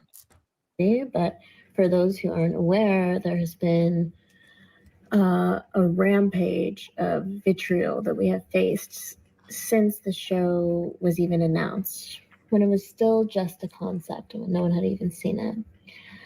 Yeah, because the concept that you announced sounded like utter dog shit. I suppose the question is like, is there such a thing as a bad concept? Surely there is. Yes. Surely there are concepts so people can be like, oh, that sounds like shit. Well, correct me if I'm wrong, but when the Acolyte was announced, first of all, Leslie Headland being attached, I know they like to suck Leslie Headland's dick, but Leslie Headland, former personal assistant to Harvey Weinstein. So that How dare you bring that up? How dare you bring that up? She just worked at the Weinstein Company as a personal assistant to Harvey Weinstein. As a personal assistant to Harvey Weinstein, yes. And I correct me if I'm wrong, but I believe that the pitch that we got was this was going to be a female-centric, feminist Star Wars show that was going to be pushing reflect Leslie Headland's lesbian experience. That was going to be reflecting the stunning and brave. To me, I'm trying to work out how the fuck that sounds in any way, shape, or form like a Star Wars show. Exactly. So when they come out, like, we're just going off of what they told us. Yes. Okay. and it didn't sound good, and we were right. Sorry again, and I mean it's the royal read, the chat, and everything. But there's story concept, and then there's just concept, right? So the Marvels, just when we heard that you're making a sequel to Captain Marvel, and you're putting Monica Rambeau and Miss Marvel in it, you're gonna call it the Marvels? That sounds like shit. That's a horrible concept. Sorry, Marla, go on. If someone says new Predator film coming, like, oh yeah, well, what's going to be? It's like, so there's a big forest. There's a guy who's gone out there to live on his own. He just doesn't want to do anything anymore, and the Predator decides to target him. You're like, okay, you know, he's almost going to kill him, but he realizes the guy has worked really hard recently, and he's screenwriting in the little house, and so the Predator works on it with him, and by the end of the film, they create something kind of amazing. And if someone said like, this got vitriol from the get-go, people were like, oh, even by the concept, I don't like it. It's like, yeah. Why would you expect anything different? Terrible. The initial concept for Tim Burton's Superman, like before it got changed a lot, was John Peters was like, okay, we're gonna have Superman, no fucking cape. Those things are weird. He's not gonna fly. And it's like, what? Yeah. Then it's not Superman, you fucking morons. But that's Hollywood. Now it's to the nth degree, because what I said earlier, that they made this is Kathleen Kennedy's Star Wars final form is the Acolyte. This is everything she's been pushing it for. This is everything she thought the audience wanted. This is everything she wanted. This is everything the critics said they wanted, and they fucking got it. And they praised it, and it fucking failed miserably. New Alien movie, romantic comedy. You're like, would watch. The thing is, it's like parodied. You're like, no. Okay. Well, again, I think we should be allowed to, even at the concept, be critical. I think that should be okay. We are allowed. Alien versus Predators, but think Romeo and Juliet. Ooh. An alien from the wrong side of the track falls in love with a predator. Acolyte was Kill Bill meets Frozen. Okay, I mean we're there. This is it. Well, Disney the rights to Alien versus Predator, but they thought Predators were their employees. This is us entering the parody, right? The Acolyte and the Marvels is us is our reality heading into the parody, and we are the parody now. We are parody world. And thankfully, there's enough people out there with mind enough to realize how fucking funny this is. Like, it's beyond just being shitty. Also, it's hilarious. There are plenty of things that were like kind of shat on for the early days, you know, like all kinds of. Something that just came to mind was like when they announced Heath Ledger as Joker. It was like, oh yeah, no. Yeah. You know, and then like things can earn their way into being respected by being good. Yeah, but I don't think the Acolyte was capable of that one. I wish I had some of my comic customers here to defend me, because I defended Heath Ledger. I did, because I saw Brothers Grimm, the Terry Gilliam film with Matt Damon, and I liked it, and I particularly liked his quirky performance. I'm like, yeah, he could probably do it. Why not? Said he could probably do it. Seems like he's all right. I defended Ben Affleck's appointment as Batman. I did too. That was getting on the news. Yeah, on the news, I did. Did a video saying give him the benefit. This is a huge Batman fan. He knows a lot about the character. He's a very good choice for it. You let it happen. I feel like the films were proof that he could do it. We didn't get to see him do it. You know what I mean? Like it's like I can see it. It's there, but never mind. The one that I hated and I came around on, and then I went around to hating it again, was Daniel Craig as Bond. When they announced him, I'm like, fuck no, this is dumb. He's blonde. This is stupid. I fucking hate it. And then I saw Casino Royale, and I'm like, oh, that was the best Bond movie in fucking years. That was great. And then Quantum of Solace. The Quantum of, remember that song? The Quantum of Solace. Boris. Yeah. So good. It's like okay with Quantum of Solace, and then the guy is like, I don't know what that means.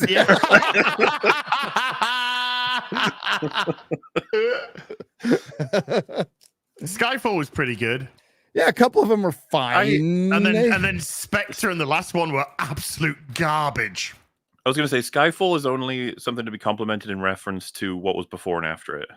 Yes. Oh, fair because enough. Skyfall Okay, yeah. on its own has so many fucking problems, but I think it was getting away with it a bit because it's a bit fan servicey, especially for the Pierce Brosnan era type shit. Where you're saying goodbye to Judi Dench, right? It's like Yeah. there's that. There's a couple of things, and then the attempt to try and reformat the timeline in that film is strange and sort of just like, okay, because that's when Ray Fiennes takes over as M, isn't it? Yes.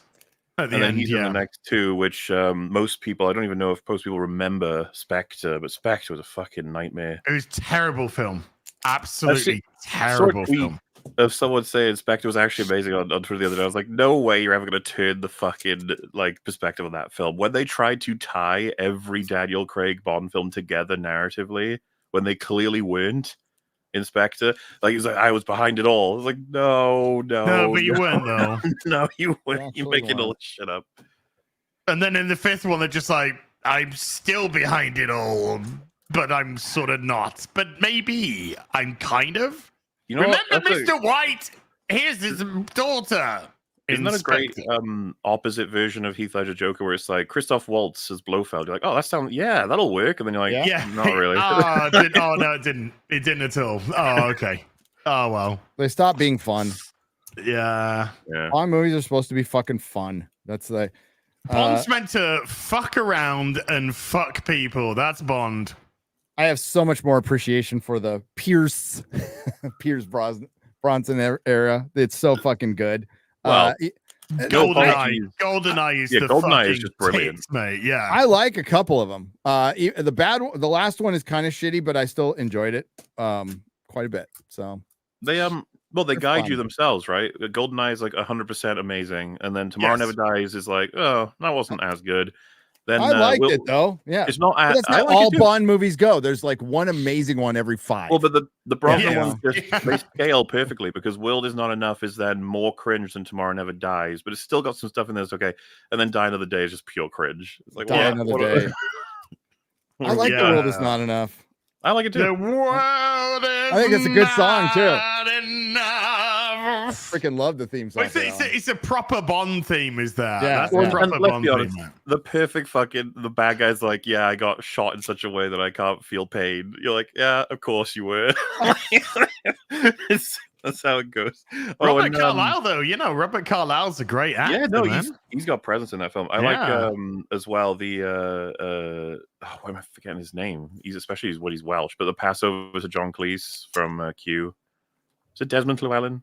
Oh, Desmond Llewellyn, yes, he's the Yeah, original. Yeah. I really enjoy the sort of in-universe recognition that he's just too old to play the role. So it's like John Cleese can take over for now, and he gets his I think 2 movies. What does he say? What's your name? R. Yeah. And he just like brushes him off like a complete boss. really Just funny. got no time for fucking Bond shit at all. But it's a wonderful Well, goodbye to Desmond Llewellyn as well, because It is. it's just like something he says like, I can't do this forever, and he's going down the and that's his last on screen. Aw, yeah. Yeah. And Robbie Coltrane's great in it as well. Yep. Oh, he's amazing. R.I.P. Rest in peace. buddy. Yeah. No, was I great in mean, GoldenEye.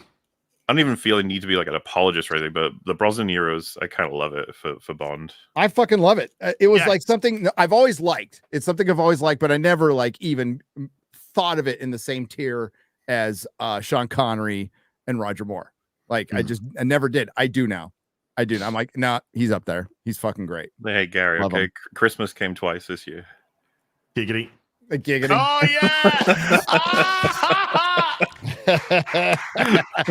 yeah. One of the best jokes. You're never gonna get a line like that again. Not No. anymore. Not anymore. But I'm unapologetically a huge Dalton Bond fan, so it was all right. Living it's like- Daylights and License to Kill, I they- love. I mean, despite like being based on books that weren't written by Ian Fleming, they tried to really make Yes. it Ian Fleming's James Bond. Yeah. Yeah. And I think Dalton just personified Bond perfectly. Well, it feels like to compare to the Craig era, it just feels like he killed Bond, both literally and figuratively. Like it's he really helped like because Casino Royale excluded, of course, the attitude toward playing him, and then the films themselves, and then just where we sat in meta once the last film had ended. It feels weird to have lived directly through that transition for Bond of just going from one of the coolest fucking awesome movie heroes ever to just this sad sack that's gonna die. Which is like, wait, who are you talking about? Bond? You don't talk about Luke? You don't talk about Han? You don't talk about Indiana Jones? It's just a long line of fucking characters that could still make money, and they're like, how can we make this make money but in the way we're not offended by? And it's like, and it's only you in your little fucking bubble talking about Amandla Stenberg who are offended by it. You're the only ones. Nobody gives it. There's no woman out there on fucking earth who doesn't want to see a Bond film and have Bond be sexy and doing his little thing at all. No, they you know what they don't like? They don't like sad fucking weepy little men who fucking give up. Yeah. You want you want some fucking bro tips. Women don't like pussies. Okay. I want masculinity. They'll go out and buy shoes with you, but they ain't getting with you. Yeah. You'll be the great gay friend that they give all their fucking emotional baggage to, but you ain't getting fucking dick. You ain't getting. You'll be in the friend zone forever, brother. Seeing Pierce Brosnan recently, I'm just like, God, it'd be great to have an old Bond film and an older Bond with him. Easy money. Oh, dude, I totally agree. Like if they greenlit that tomorrow, we're doing a one-off. Old man Bond. Yes. Yeah. On their first day, it makes $1 billion. It makes $1 billion worldwide. Calling it right fucking now. And he looks fucking great. Bring back like all the ladies you can. Like Halle Berry still looks pretty fucking good. You can bring it back. Michelle Yeoh. Michelle Yeoh. Bring it back. Yeah, bring it back. I'm down with that. Yeah. But let's see if I make sure. It'd be fucking great. It'd be absolutely great. You can bring them all back. Denise Richards is still around. Who's this covered by? She was. She did a Starship Troopers thing recently with Casper Van Diem and Dina Meyer. So. That was pretty baller. Anyway, let's listen to this half white, half Danish. We were trying to put it off as long as possible. Famke Janssen's still around. Let's just resurrect her. Famke is still hot. Yeah. She's there, stuck in the trees still. Yeah. That's when we started experiencing a rampage of I would say hyper conservative. A rampage. What does that even mean? Mean comments? Here's the full context. Was even announced when it was still just a concept and no one had even seen it. That's when we started experiencing a rampage of I would say hyper conservative bigotry and vitriol, prejudice, hatred, and but this is her explanation. By the way, bigotry covers all that, but go ahead. Yeah. this was if you remember, this is all to explain how she knew the show was very likely to be cancelled because there was bigoted comments. Why would that cancel a show? But Mauler, before the show had even come out. But why would that cancel a show? Exactly. It wouldn't. This feels like an excuse. The best fuck you of a show is by being good. Exactly, and that's what it is. It is an excuse, but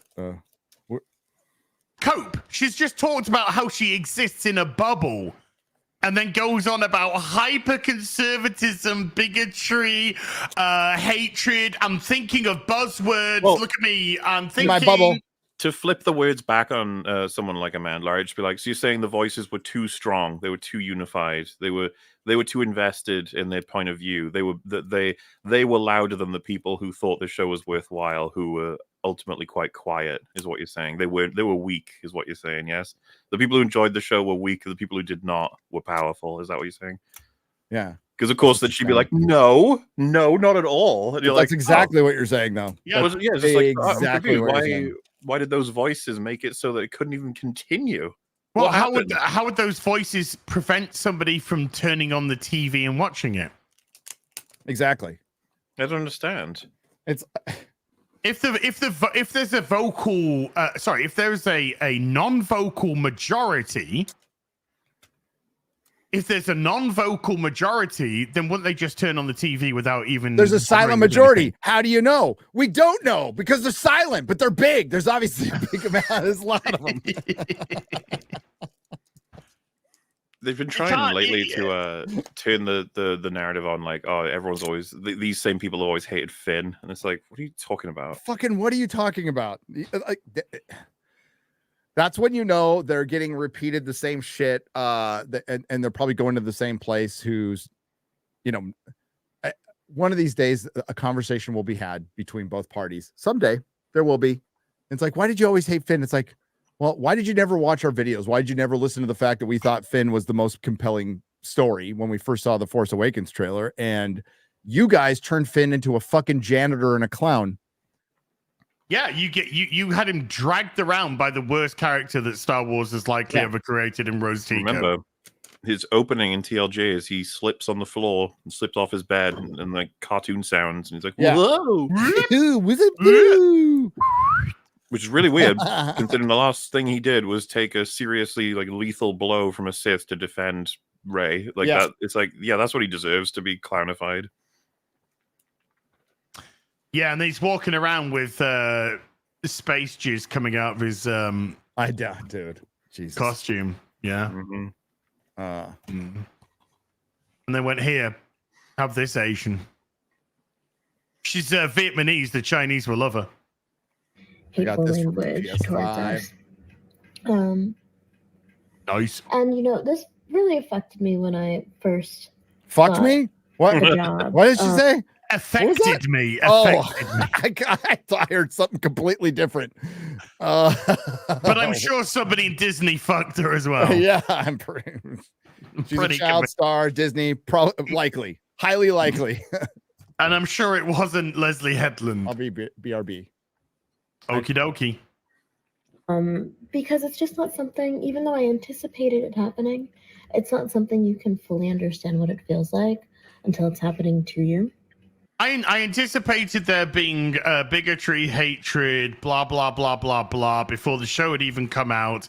I expected this all to happen. And so, of course, the best way that we said, fuck you to all of that was we created the best show imaginable and it got renewed for 5 seasons.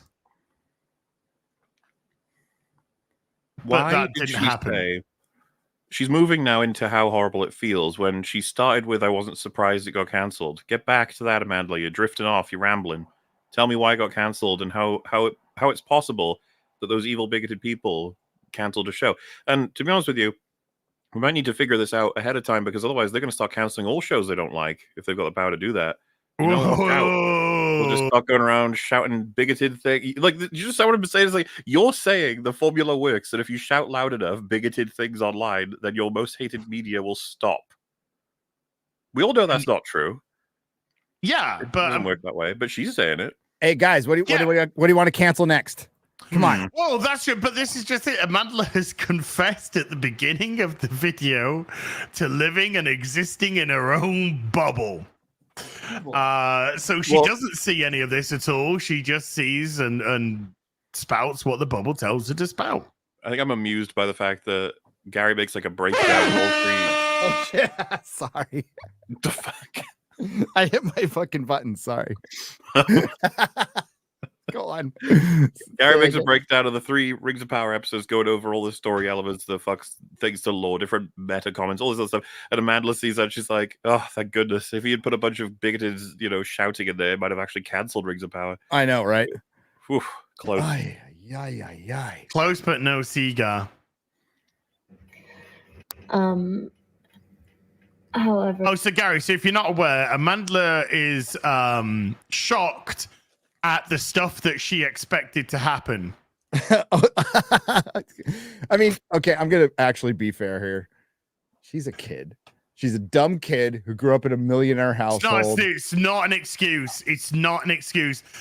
Dude, she's 24 years old. She's an adult fucking woman. She can act like an adult fucking woman. Just because they're infantilized to fuck in Hollywood because they like to fuck kids doesn't give her the excuse of being living in a bubble dumb bint. I'm not saying it's an excuse. It's just what it is. It does. My 28-year-old now, much smarter than her, much more clarity. Who's But the because he most went through some stuff in Wednesday? life. Mahler Mahler's not an old guy. He's not as old as I am. We'll just say that.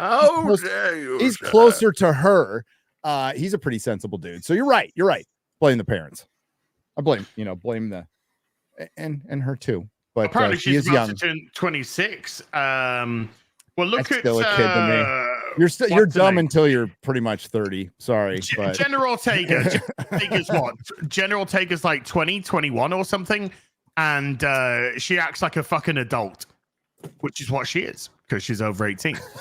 somebody's all wow. Talks and acts like a fucking adult. Amandla turns 26 this month, speaks like a fucking child, acts like a dumb bint, doesn't want to take any responsibility for a fucking garbage show. It didn't get cancelled because loud man on the internet or bigotry or hatred.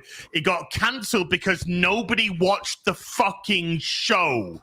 All these people that you claim exist, all these voices, all this tolerance, blah, blah, blah, blah, blah. Why aren't they tuning into the show? Did the shouty men online prevent them from doing so? Did they go, oh no, I can't in the privacy of my own home with nobody here to check on me, turn on the TV and watch this show? Otherwise, shouty man on the fucking YouTube might find out and shout at me. Where were they?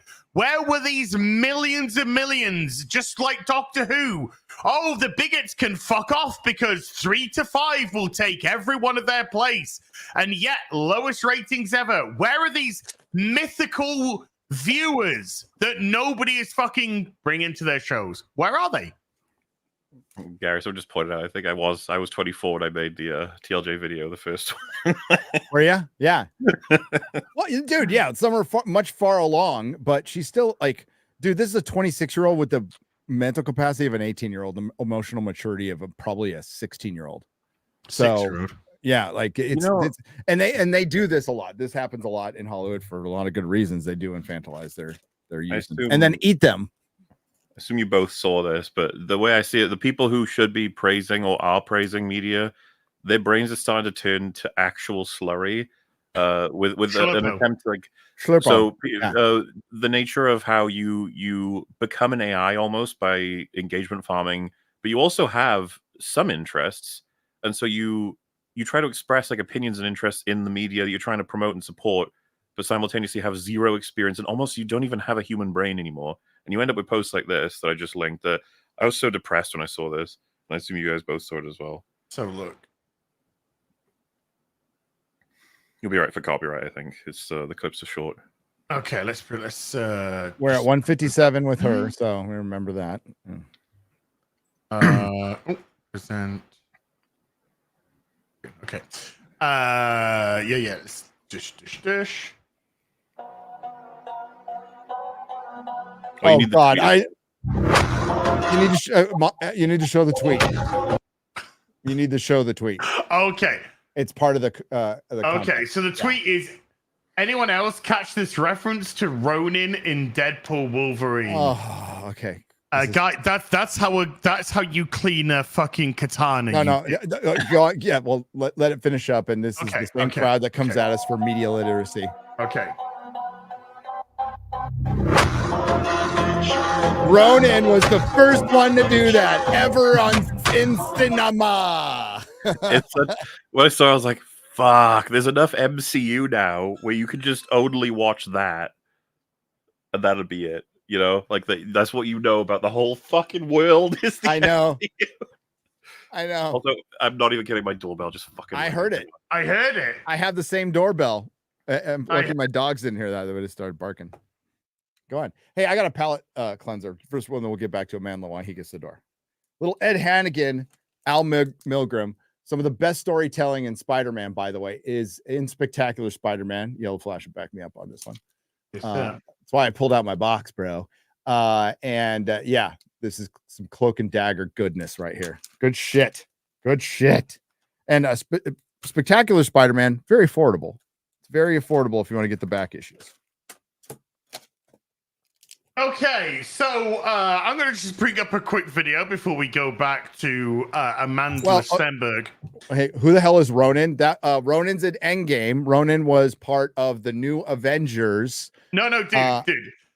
This is removing blood from the sword with your elbow. This is the safety of how you actually... But I'm answering the chat. I'm answering the chat's question. Who is Ronan? So Ronan is actually Echo in the beginning. But it's actually a cool costume. And you were meant to believe it was a dude the whole time. And then it was like they did. It's a girl. It's Echo. Hawkeye is Ronan too. Yes, Hawkeye is Ronan too. But sorry, go back to that. Wait. You should just scroll down to the tweet. There's loads of people posting gifs of different movies doing it. Oh, well, I mean, I just can't. There's a level to retardation that you can only take, you know. And I'm talking about Marvel Comics, not like the first Ronin. No, I'm talking to the chat. The chat's all the first Ronins in Japan. I'm talking about Marvel Comics. Okay, and in reference to Ronin being a new Avenger. Look at all these references to the MCU. I know, yeah.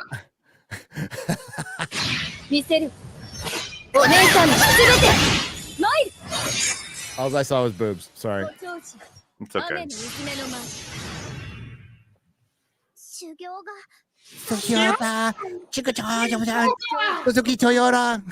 Ronan! Jesus Christ, this guy's fucking retarded.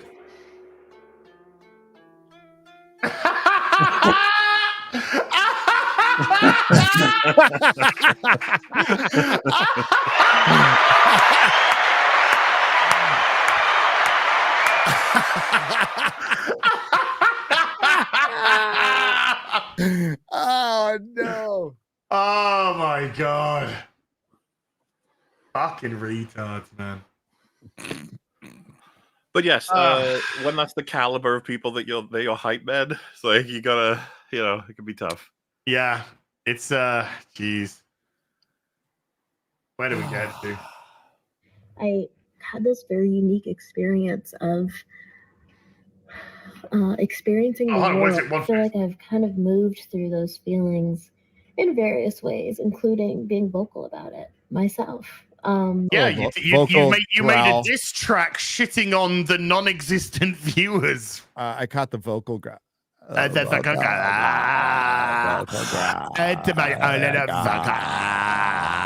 California. Babies.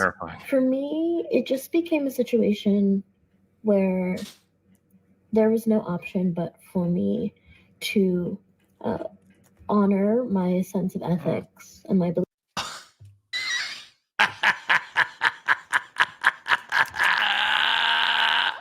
Honor my sense of ethics.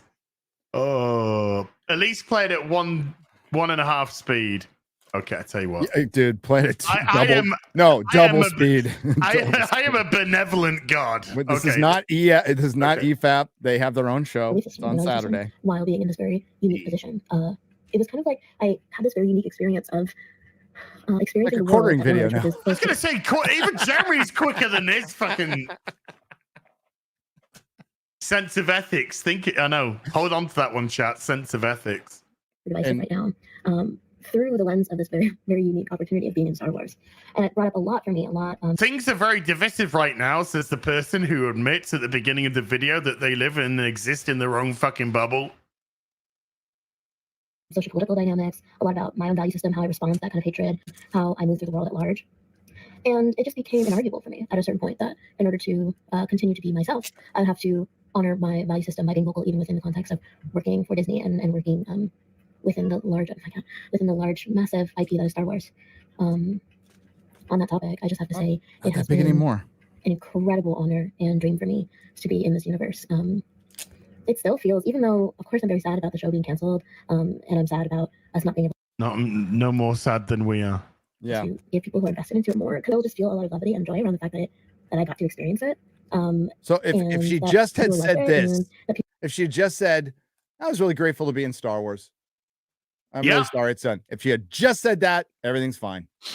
Yeah, I'm sad that it got cancelled. Obviously, I'm happy I got to experience it. Star Wars, massive IP, Disney, massive company, whatever you want to say there. But no, you gotta get my bigotry, my hatred, my sexism. It's on ×2 speed, chat. I can't go any quicker. I can't go any quicker. Is there a times 4? Yeah, it's ×2. It's the quickest YouTube Believe will me. allow. I was saying that during Rings of Power. People were so responsive. I poured through a lot of different iterations of fan art and ship art and fan theories and things that were just Ship art. More like shit art. so beautiful. That's what it meant. It's shipping. It's just about shipping. And filled my heart with joy. And I just want to let those people know out there who supported us in that way and supported us vocally, despite and in the face of all of the vitriol that we received and kind of the targeted attack, I would say, we received by the alt-right. The targeted attack by the alt-right. The alt-right that's so powerful that it can pull down $1 billion corporation show. Are they legitimately fucking retarded? Yes, they are. Considering that so many other things still exist. Oh, yeah. And Steve Bannon called us from federal prison. Yeah. To give us our talking points. Well, no, he's not. He doesn't run as any. Who runs us now? Actually, isn't it the quartering that runs I think us it's now? the quartering now. Yeah. Okay. They loved Coffee brain coffee. It made this job all the worthwhile for me, and it made all of the challenging elements of it completely worthwhile for me. And so that, plus my love of sci-fi and fantasy, and being able to be a part of the legacy of something that I so deeply value, and something that means so much to me, and I've looked up to for so long. So I also just want to say thank you to Lucasfilm for just being a fucking awesome team. They were so wonderful to work with, and just everybody that I worked with in Lucasfilm, particularly Rain Roberts, my producer, was just had such like vision and hope and like such a mission for what we were going to continue bringing into the sci-fi universe and into the Star Wars universe. And it was a really Well, you fucked up, didn't you? Because it was fucking retarded. We wanted to bring in shipping to the Star Wars universe. It was already done with fucking Raylos, and nobody fucking liked that shit either. The fact that we're getting it with two massive IPs like back to back, like again. Rings of Power doing it with Halbrand and Guy Ladriel. It's fucking thirst trap shit. Yeah. Because it's made for fucking... It's not made for males anymore, for sure. Make Hollywood masculine again. Jesus. to be a part of. And I have to thank Leslie Headland, who I just fucking love that bitch. She just... oh my God. She's just one of the best people in the world. I think she's... Yeah. Harvey Weinstein thought so. Yeah. Enough said. so incredibly talented and unique and kind. And yeah, very kind indeed. That's what Harvey Weinstein. Yeah, hell yeah. Like I'd be thanking him too. They give us $108 million for that dog shit, man. Yeah. Thanks. We made bank. Yeah, they did all right. I love her forever. And I love this experience with her forever. But at the end of the day, I also just that means about a week in Hollywood, by the way. Thank you for being so loving and supportive and excited and nerdy and awesome. And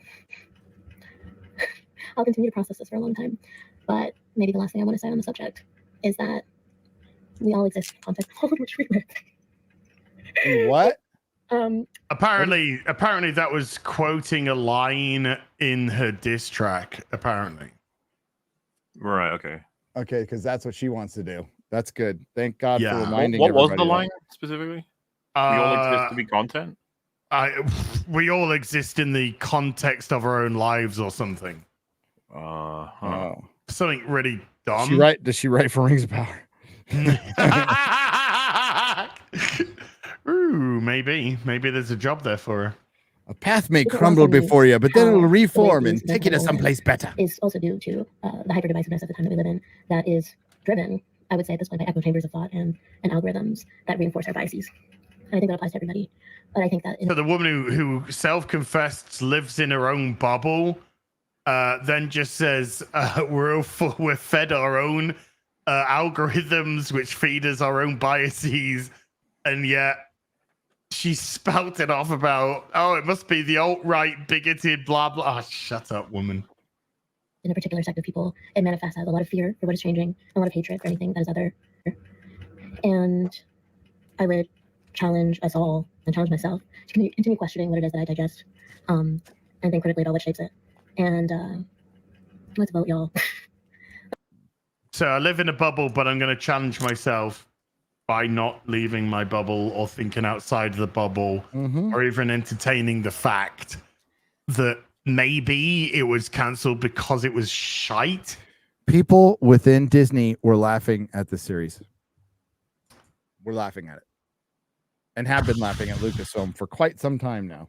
Shocker. And the truth of the matter is, it's everybody there knowing that Kathleen Kennedy's fucking up, and everybody's afraid, including Bob Iger. They're all too afraid to say something.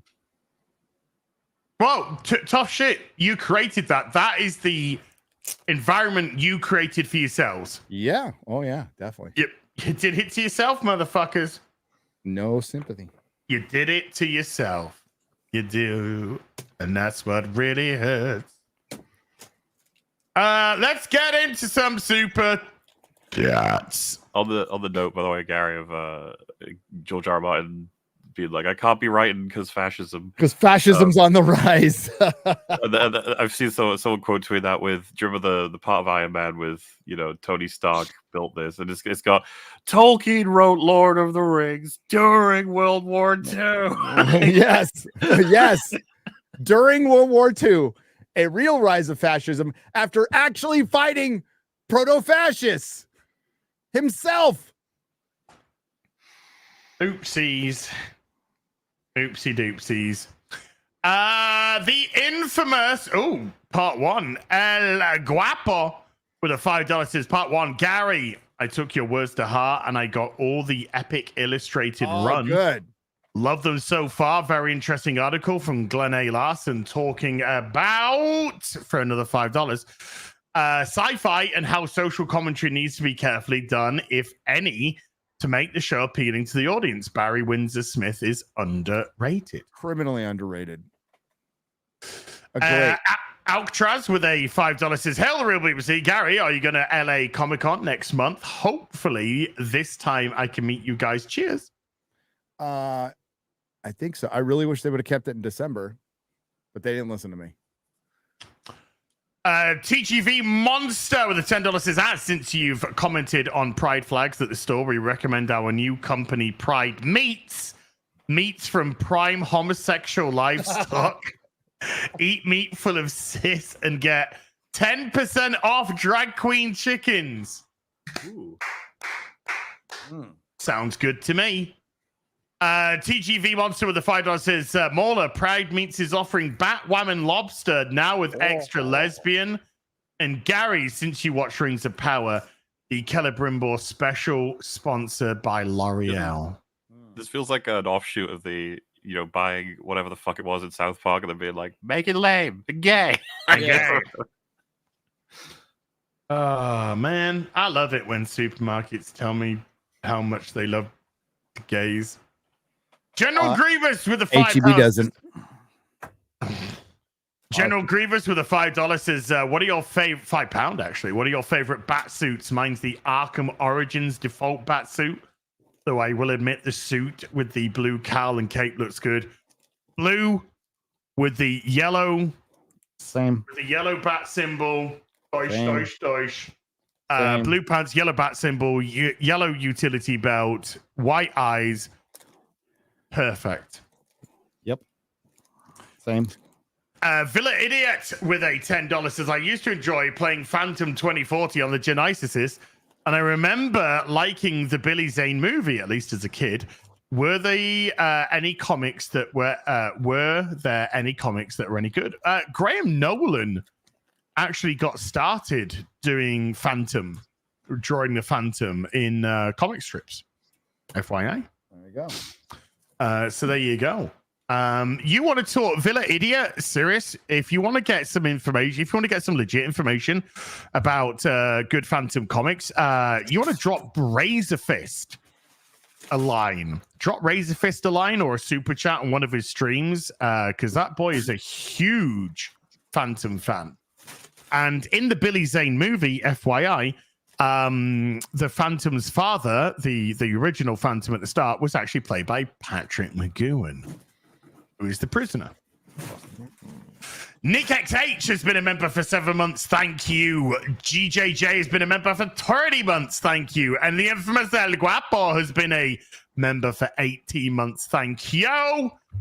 Carlos Lima with a $10 says, hail to the panel. It's ironic that Eric Voss from New Rockstars is defending the Acolyte now when he was making fun of the audio description of the Quimere bathing scene on X.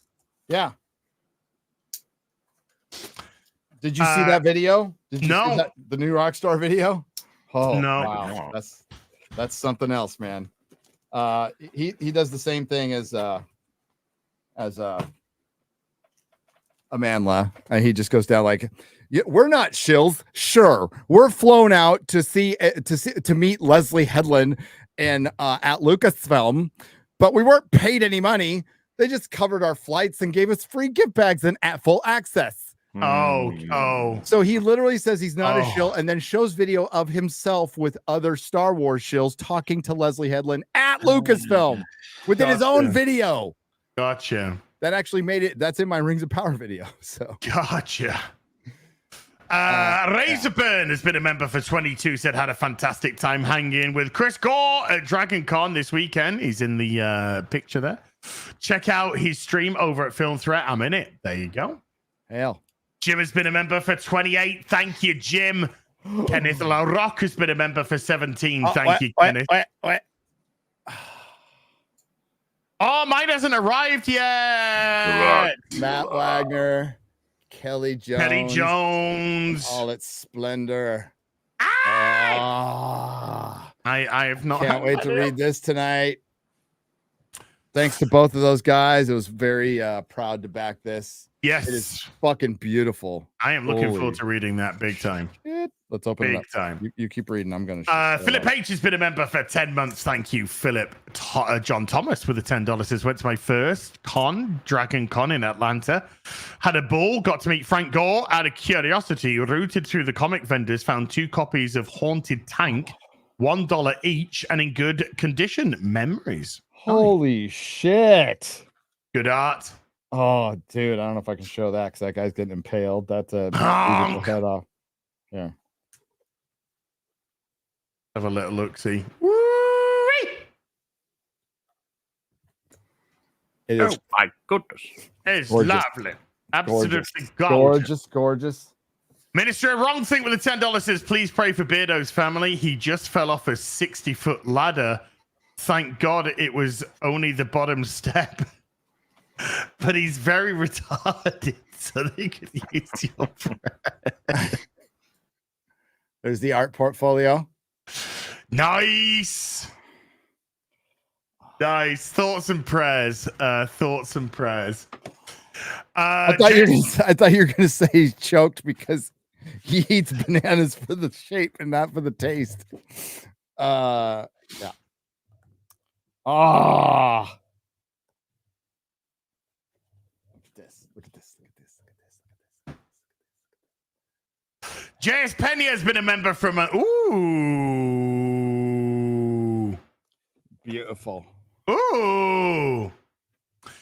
J.S. Penny has been a member for a month. I know Doctor Who is dead, but what are y'all's favorite villains and monsters?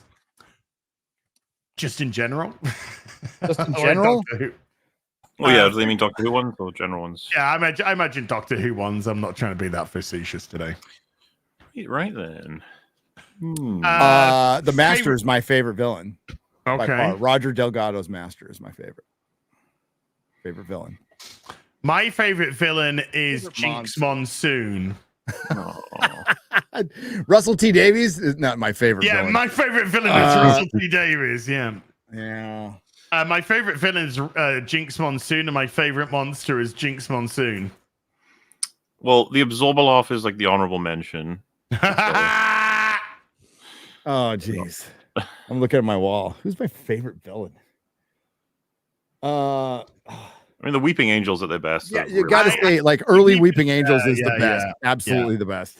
Yeah, Weeping Angels are brilliant. I prefer Daleks can be very hit and miss. Well, same with Cybermen. The concept of the Cybermen, Cybermen is fucking cool. Like really fucking it's cool. dark. Yeah. It's real fucking real dark. When they get dark with the Angels were such a good concept as well. Whoops, I muted myself. When they get dark with the Daleks, it's awesome. And Asylum of the Daleks, just watch that one. It's fucked up. It is a fucked up episode. They chop up a little girl. They chop up a girl, a hot girl. Species 8472. Probably throw the Midnight Monster in there, I guess. Just like for the little time you have, it's kind of fascinating. The fact that it tries to learn and control humans immediately, and convince. So, 40 minutes, but yeah. John Thomas with the $5 is not a huge collectible, obviously, but very nostalgic for me. It was my favorite as a kid. With Haunted Tank, I imagine. JRL1436 with a $20 says, hello, gentlemen. Still writing my fantasy story, and I've been inspired by Rings of Prime to know exactly what not to write. Have a blessed day. Oh, thank God. Oh, God, I panicked for a second then. And you, sir, and you. Turbo Mama has been a member for 15 months, and Faraway Findley's been a member for 28. Thank you. Lord Kev C with a £10 says, as Gary collecting 90s Batman and related Bat titles, and have just completed the Final Night crossover. In your opinion, is the Genesis crossover event worth completing too? Hail. The Genesis crossover event. That one, isn't that going back to the 80s, the Genesis crossover event? I can't remember. I cannot remember the Genesis crossover event. Final Night. I enjoyed Final Night, by the way. I thought that was a pretty good story. And it started Parallax, aka Hal Jordan, on the road to redemption. We were just talking about the Weeping Angels. Somebody has sent me a Weeping Angel skateboard, custom made. I just opened it. Look, Az, look up. Oh, nice. Sorry. That's awesome. Those angels are so mad. They are. Now, the great thing about the Weeping Angels, though, is again, a lot of the villains with Doctor Who, it's the idea of them, the perception of them. Yes. No, as they're coping and seething. They have the little masks on, in the memes. No, dude, the whole it's not official canon, but the whole theory that they're Time Lords is fucking rad. I love that theory. It is rad. Yeah. And they plant it a little bit themselves. But what to Mahler's, the Midnight Monster, we don't know its name, we don't know its motivation. It's just there, and that is absolutely the scariest, best monster. That we don't. The less we know, the better. Yes. What's its god? It's god, and we know nothing. We know nothing. But no, like Russell T Davies will come back and show us an origin that it was actually this hot guy, so we can have a thirst trap, right? And give him a full fucking origin. Yeah, either that or it's a disgruntled poor woman who worked really hard somewhere, fell down an evil magical hole that turned her into the Midnight Monster. You gotta be fair. It's you gotta look at you gotta feel some sympathy.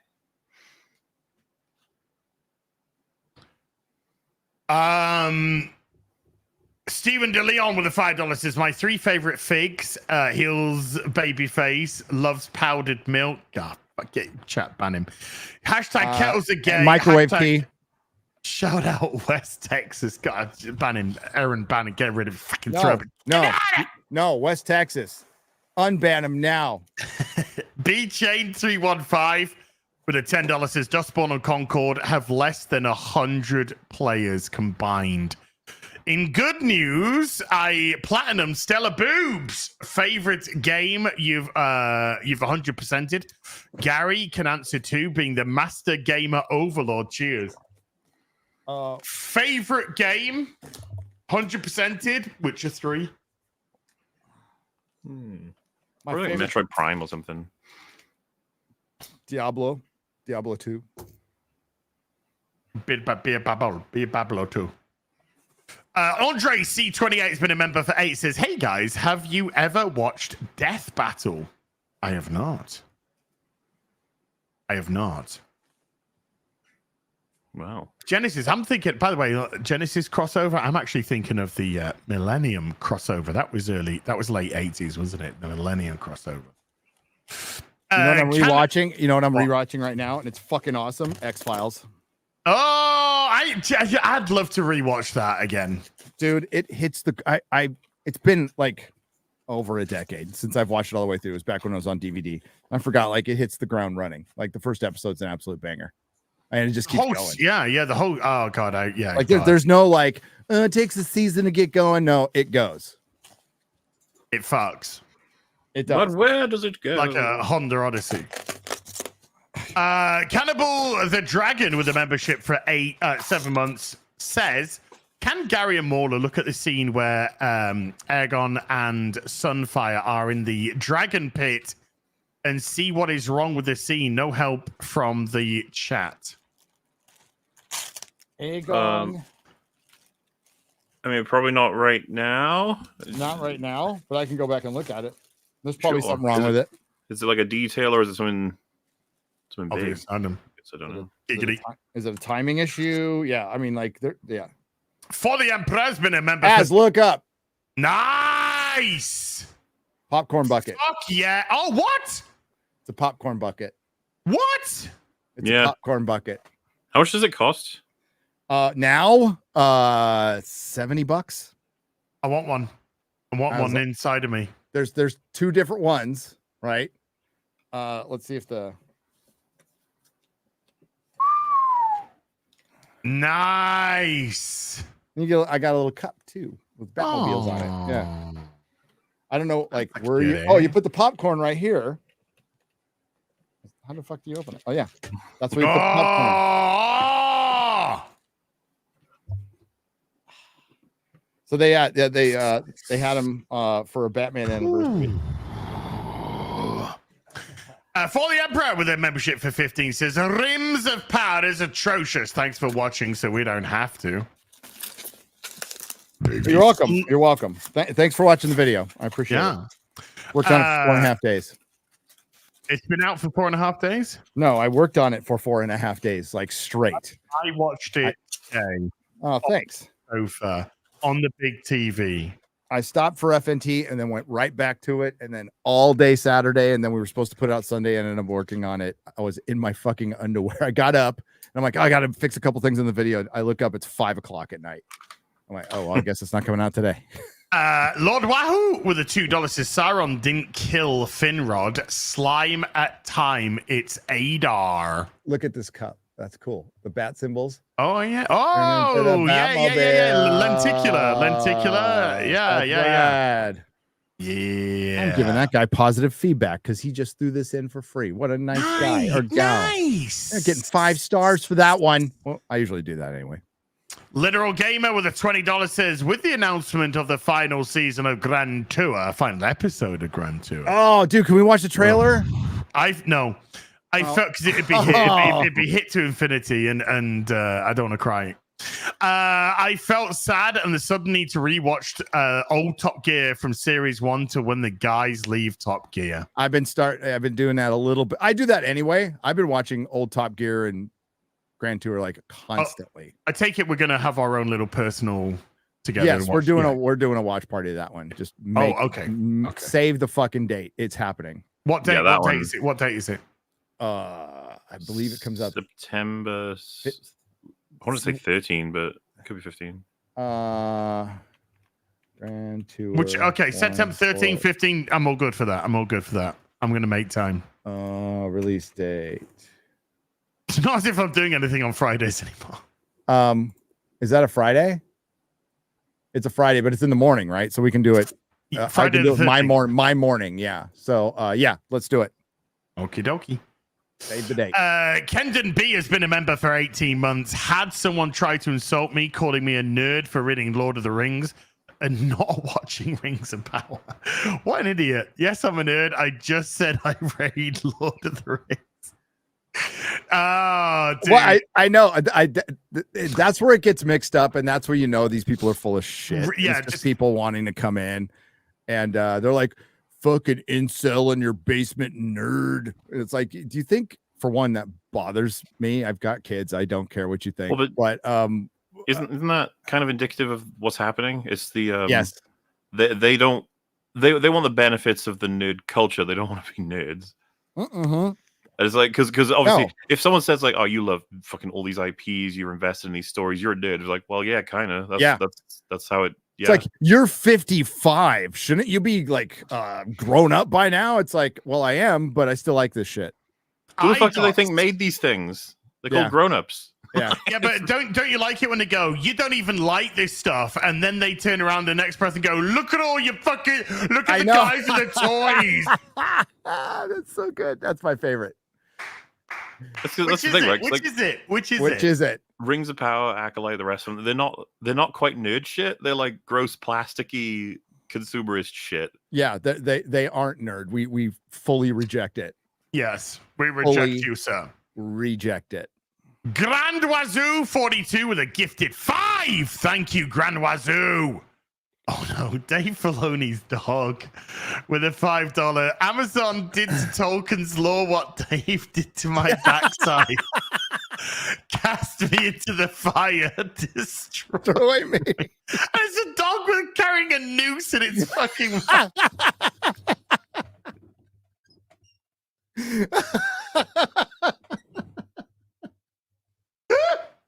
That's the best.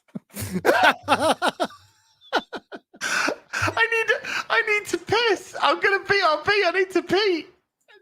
My God, his muscles got so fucked up. So you pointed it out. Holy shit. What are the odds, by the way, if they get to the end of season 5 of Rings of Power, that they have that scene again, but it's Galadriel that stops or tries to get Isildur to put the ring in the fire instead of Elrond. Okay, so we're just gonna move past the fact that she's there.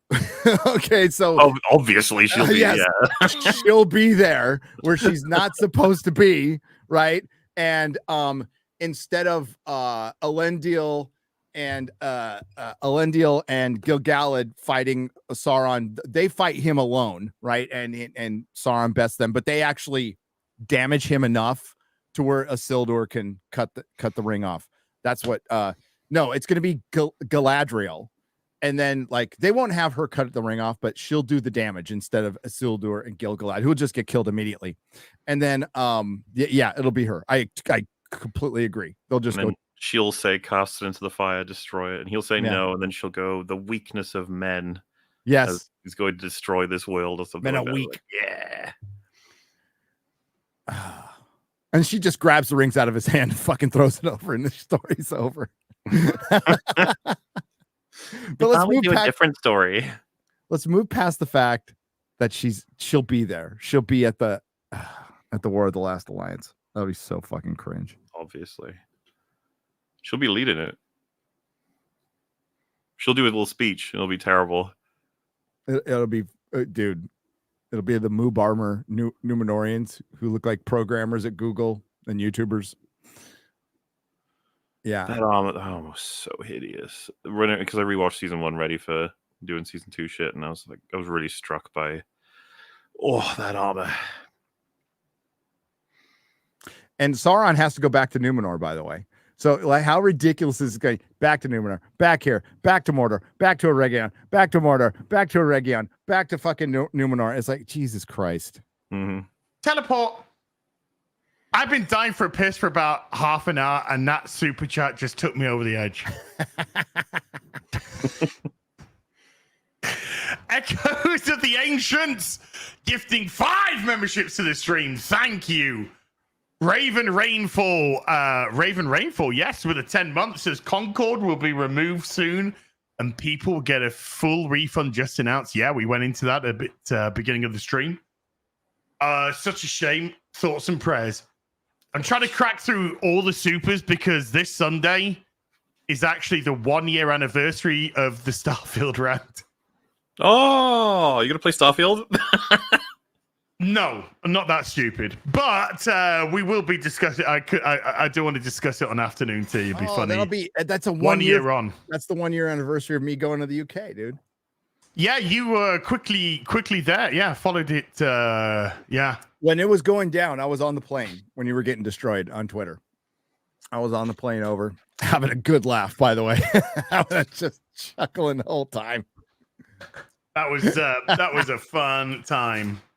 We'll be back, by the way, next year, same time. So 1 year from now, we'll be in the UK again. Woo! The whole gang, we're coming out again. The only reason we didn't do it this year is because we're going to Peru, but like it's going to be kind of a yearly thing because I love it over there.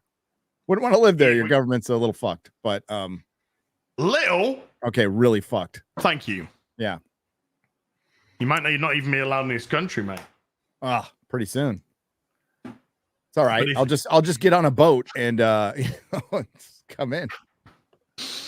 I'll have my machete. I'll have a machete. I'll try to fit in, so I'll have a machete knife. You got a license for that. Kim Husby has been a member for 28. Says can't wait for the Grandma Brimble crying scene. The cringe is going to be magnificent. Oh, that looks. Oh my god. Yeah. Oh no, he was evil. What have you done to me? I can't sit down anymore. You wrecked my ass. Shindo versus with the $5 says, I'm surprised to see that they got Boogie Soul to play the part of Black Goose Sauron. Hail BBC, R.I.P. Concord. You saying he's so fat, even his soul was fat. Flapping down the mountain. It was just eating everything in sight. Take a 610 with a $2 says Wukong boss Black Wind King equals as his 2-year plan. Can I interject real quick? Yeah, go ahead. To respond to chat. Meetup will not, I repeat, will not be in London. It will probably be in Oxfordshire. Okay. Could have made it in Yorkshire. I could have, but I wanted to be near Tolkien, not you. Oof. On the note of, you can come down, motherfucker. If I can come all that way, you can like take a 2-hour train ride down. But he could just flip the logic. If you're willing to go that far, surely a little bit further. Yeah. I've tried that.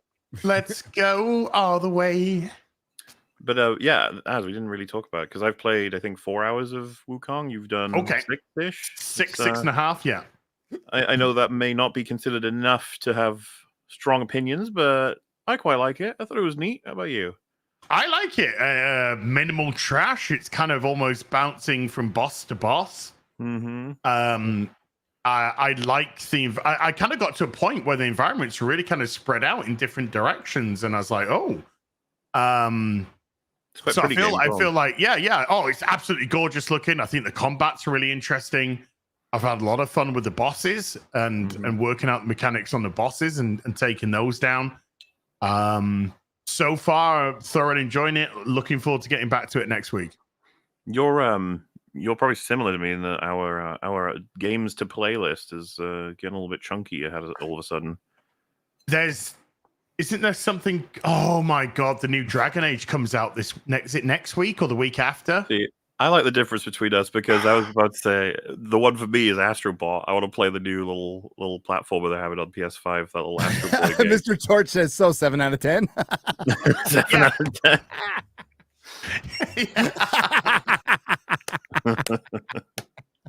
This is I'm gonna put into chat my score out of 10. Okay, it's got an IGN out of 10. Oh, there you go. Space Marine 2. Everyone's going to. I love the UK. Space Marine 2. Yes. Is your chat still on green? By the way, so I can't use the C word. Hold on. Oh no. Oh, hold on. No, hold on. Let me see. Should I not use the C word? Also, dude, I can also appeal if it isn't. Oh, so I won't use the C word. All right, but I love like if I announce like I'm gonna go to Oxford, like, there are a bunch of see you next Tuesdays down there, and if I say I want to go to Leeds, there are a bunch of see you next Tuesdays up there. It's like I love the UK. What about Bath? Is Bath cool? What if we do it? No, they're a bunch of see you next Tuesday. They're a bunch of woke see you next Tuesday. Well, they're probably woke in Oxford too. It's near the university, right? So. Oh yeah, so it's already indoctrination. Your whole fucking country's woke, dude. Your entire fucking country is woke up, except for maybe parts of the country. Oh, chat. By the way, chat. I am very, very, very nervous about the new Dragon Age game. I think it's going to be appalling. That's what I mean. There's That's so many awesome. games. Yeah. We're inundated with like video gaming, and you want to make sure you get through. I assume Wukong, and you're going to try out Dustborn. You're not interested in Outlaws, I might give it a go. okay?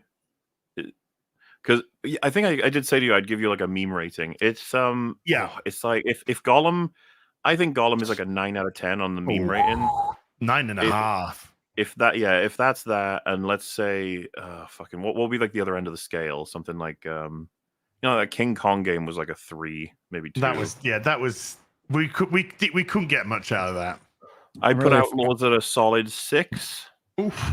So and it's mainly because there are several moments that are fucking hilarious. Like glitches have happened for both me, Metal, and Fringy that are just so fucking funny. Like I said, falling through the map or enemies not knowing how to deal with you because you stood on a rock and they just get confused. Stuff like that. I've seen stuff like that. Yeah. But then of course, I do want to play Fallout London. I want to get into Fallout London. Yeah, there's that. I was just gonna say the dialogue is pretty awful as well. The story is nonsense. You'd have fun with it in that way, but there is a lot of downtime. Ugh. So yeah, it's really maybe worth testing. But I was just gonna say there's just no time to play all this anyway. I'm really offended you haven't asked me what my score was, but whatever, guys. Go on. We already know. You give it a 7. Yeah. I give it 7 Mercantes out of 10 Sarkeesians. Okay. Hey!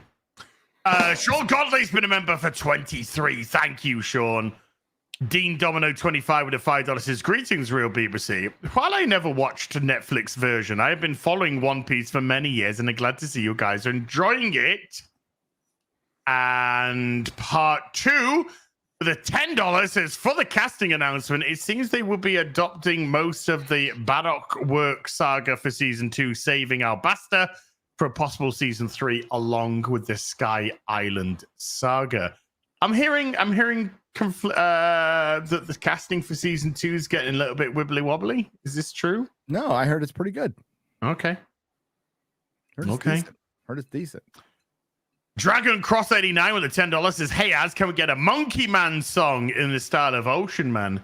Monkey Man, take her by the...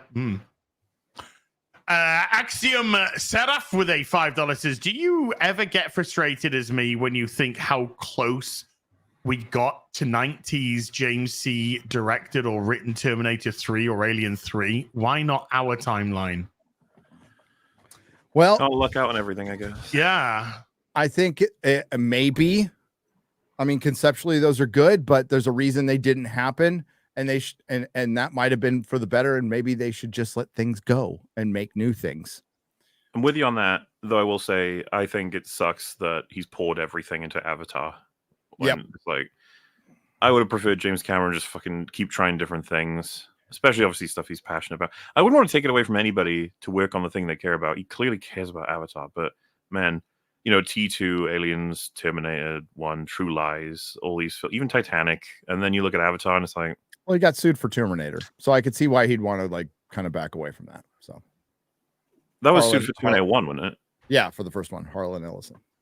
I mean, where he's taken pieces, bits. I mean, technically speaking, Aliens is like officially doing what he did with Terminator. You know what I mean? Like, it's not his idea. Yeah, but it was he was hired for that. Terminator, he started the first movie. And my point is that there's still moral issues there for sure. But what I'm saying is that he can still produce good work. Yeah, absolutely. And I totally agree with you. I'd like to see him take shots at different films, like different original works. Go like Nolan. Like Nolan. You know, you might not like every one of Nolan's movies, but like he does different films, and some of them are fucking amazing. So, I don't know if you've seen it, but he's already talked about he's thinking about who's going to hire to direct Avatar going forward because he's going to retire. It's just like fucking hell. Oh, that's the legacy. You did Avatar for like 20 fucking years, and then okay, at least you know like Ridley Scott is just fucking machine gunning out movies, and it's like, well, one of them's going to be good. How Avatar came out when? I can't even remember when it came out. It was so forgettable. 2008. 9. No, the last one. 2020. 2022. 22. I think it was 22. And I forgot about it. It came out at Christmas of 22, right? And I forgot about it by January 23. It's a weird one because it did huge. Yep. And nobody talks about it. It's got no kind of like merch follow. It's like, what? It's so weird. No cultural impact whatsoever. Yeah. It's just there. And that's fine. Those movies can exist. But Joel Schilling with a $20 says, with all the Moses references, does that mean that the orcs in Rings of Power are coded Jewish? Coded. well, I mean, you did have Sauron say, "Let my people go," but it was talking about the southern people. So yeah, I don't mixed messaging in there. I'm sure But they're not even your people. but I'm positive the people who call other people marginalized people will probably think that. But him saying "let my people go" isn't referencing the Southerners because they're not his people. He deems the orcs. It is to be referencing the Southerners, but they're not, because he said, "Dude, I'm still totally the king because I stole this necklace." As pay attention, duh. All you have to do is stand next to an eagle or steal a necklace, and you're a king. Didn't you know that? Oh, you missed that part. You missed that part. Our Farazan becomes the king of Numenor because he stood next to an eagle. Oh, I saw that in your video. Yeah. Thank you. Which I didn't watch. Albert Netta Retro with the 5 Canadian says, "Hey, when are they gonna do that Blade movie so we can finally have a Marvel movie with a black lead character again For the first time. Finally, again, once more." For the first time. It doesn't look good. Darth Maul's lower half with a membership for 3. Jay is less than 900 subscribers away from 100k. Go unsubscribe. He deserves it. Correct. Oh, No. Dystopian. Tried to Jay. We gave him a plug earlier. Dystopian Phantom 595 with a 70s Argon says, "I feel bad for the 6 people still playing Cut Chord. They were probably excited to possibly buy and customize pronouns in the online shop for their characters in the future." That would get them in trouble if you have to unlock the pronouns with money, right? Like the more you get, like the Zimzur ones are like the most expensive, which would then be a form of bigotry. So you'd be like, why am I inexpensive and everyone else is a lower? What's that mean? What are you trying to say? Yeah. So, yeah, you gotta be careful. Forgotten Prime has become a member. Thank you, Forgotten Prime. Legalize Adulthood gifting 20 memberships to the stream. Thank you, Legalize Adulthood. You're a fucking legend. Minister Wrong Thank with a $5 says 8 years for 8 days. 8 years for 8 days. Is this Concord? Oh my god, yeah, of course it is, yeah. 8 years for 8. Whoa, that's so. Ouch. Sad, isn't it? Ooh. Jeez. Legalize that with a hundo! Me and chat's mum are catching up on some bagging and boarding. I got the bag of balls and she's got the boarding house. Oh, screams for the bankers! As he talks to Az's accountant, Mr. P. Nis, about upcoming Rings of Power episodes. Pings of Rower. It says Pings of Rower. Pings of Rower. Rims of Power. Rim jobs of power. Yeah. Legalize Adulthood, dude. You're a fucking leg end. Leg end. Purple Ties with a $2 says, "Shame on you tricking your boy Zach into watching The Crow." Hey, I think everyone should be restricted to watching the old Crow. Yeah. Not the new one. Yeah, it's in 4K now, by the way. Ooh, the oldie.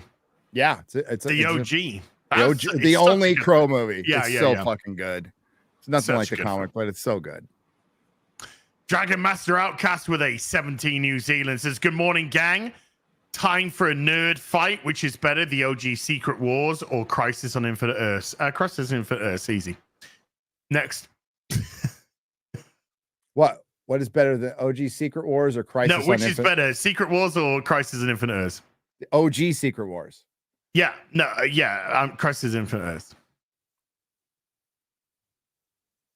Oh, he's making faces. Oh, he's making faces. God, I'm trying to fight my Marvel bias, my early Marvel bias.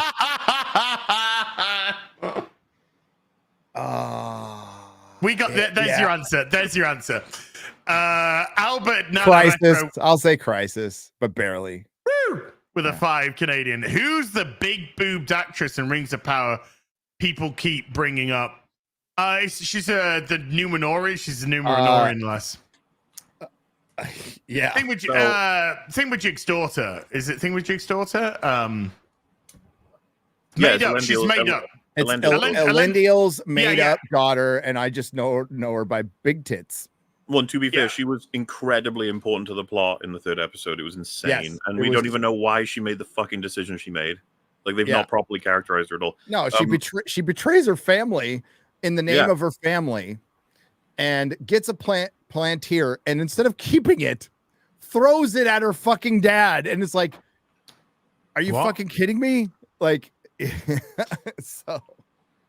But she's got big tits, so it's okay. Well, it was funny when we were rewatching the first 2 episodes for season 1. Me and Frankie went to like watch them at the same time, and he said, "Oh yeah, who is she again?" And I was like, "She's boobs." Like I don't. It's legit. Like I don't remember anything else. I'm not sure. We'll find out. She got tits. You can't have a character. Big Alice with a $5 says weekly Marvel versus DC fight: The Shocker versus Captain Cold. Oh, electricity versus ice. So whoever hits first. Water can conduct it. So yeah, it's a shocker. Chris. 'Cause what happens to you when you're in a bathtub What happens? and you to throw in a to a toaster? frog? No, when it's struck by lightning. Same When it's thing struck that by happens lightning. to everything Same else. thing that happens in everything else. Best line ever. Chris Franny with a 10-month membership says Terminator Zero is trash. Gave up after episode 5. The people who made this don't understand what makes Terminator 1 and 2 great films. Andre CR with a membership for Torrey says Guy Ladriel takes it in the shitter from Halbrand. Then Kellerborn shows up and starts recording. From the cuck chair. Lou Brato with a 2 Brazilian says they can teleport faster than sending messages. Yes. Mm-hmm. Scotty's been a member for 18 months. Thank you, Scotty. Dystopian Phantom again with a 70s Argon says Guy Ladriel and Sauron in the final battle. Sauron, I am all the orcs.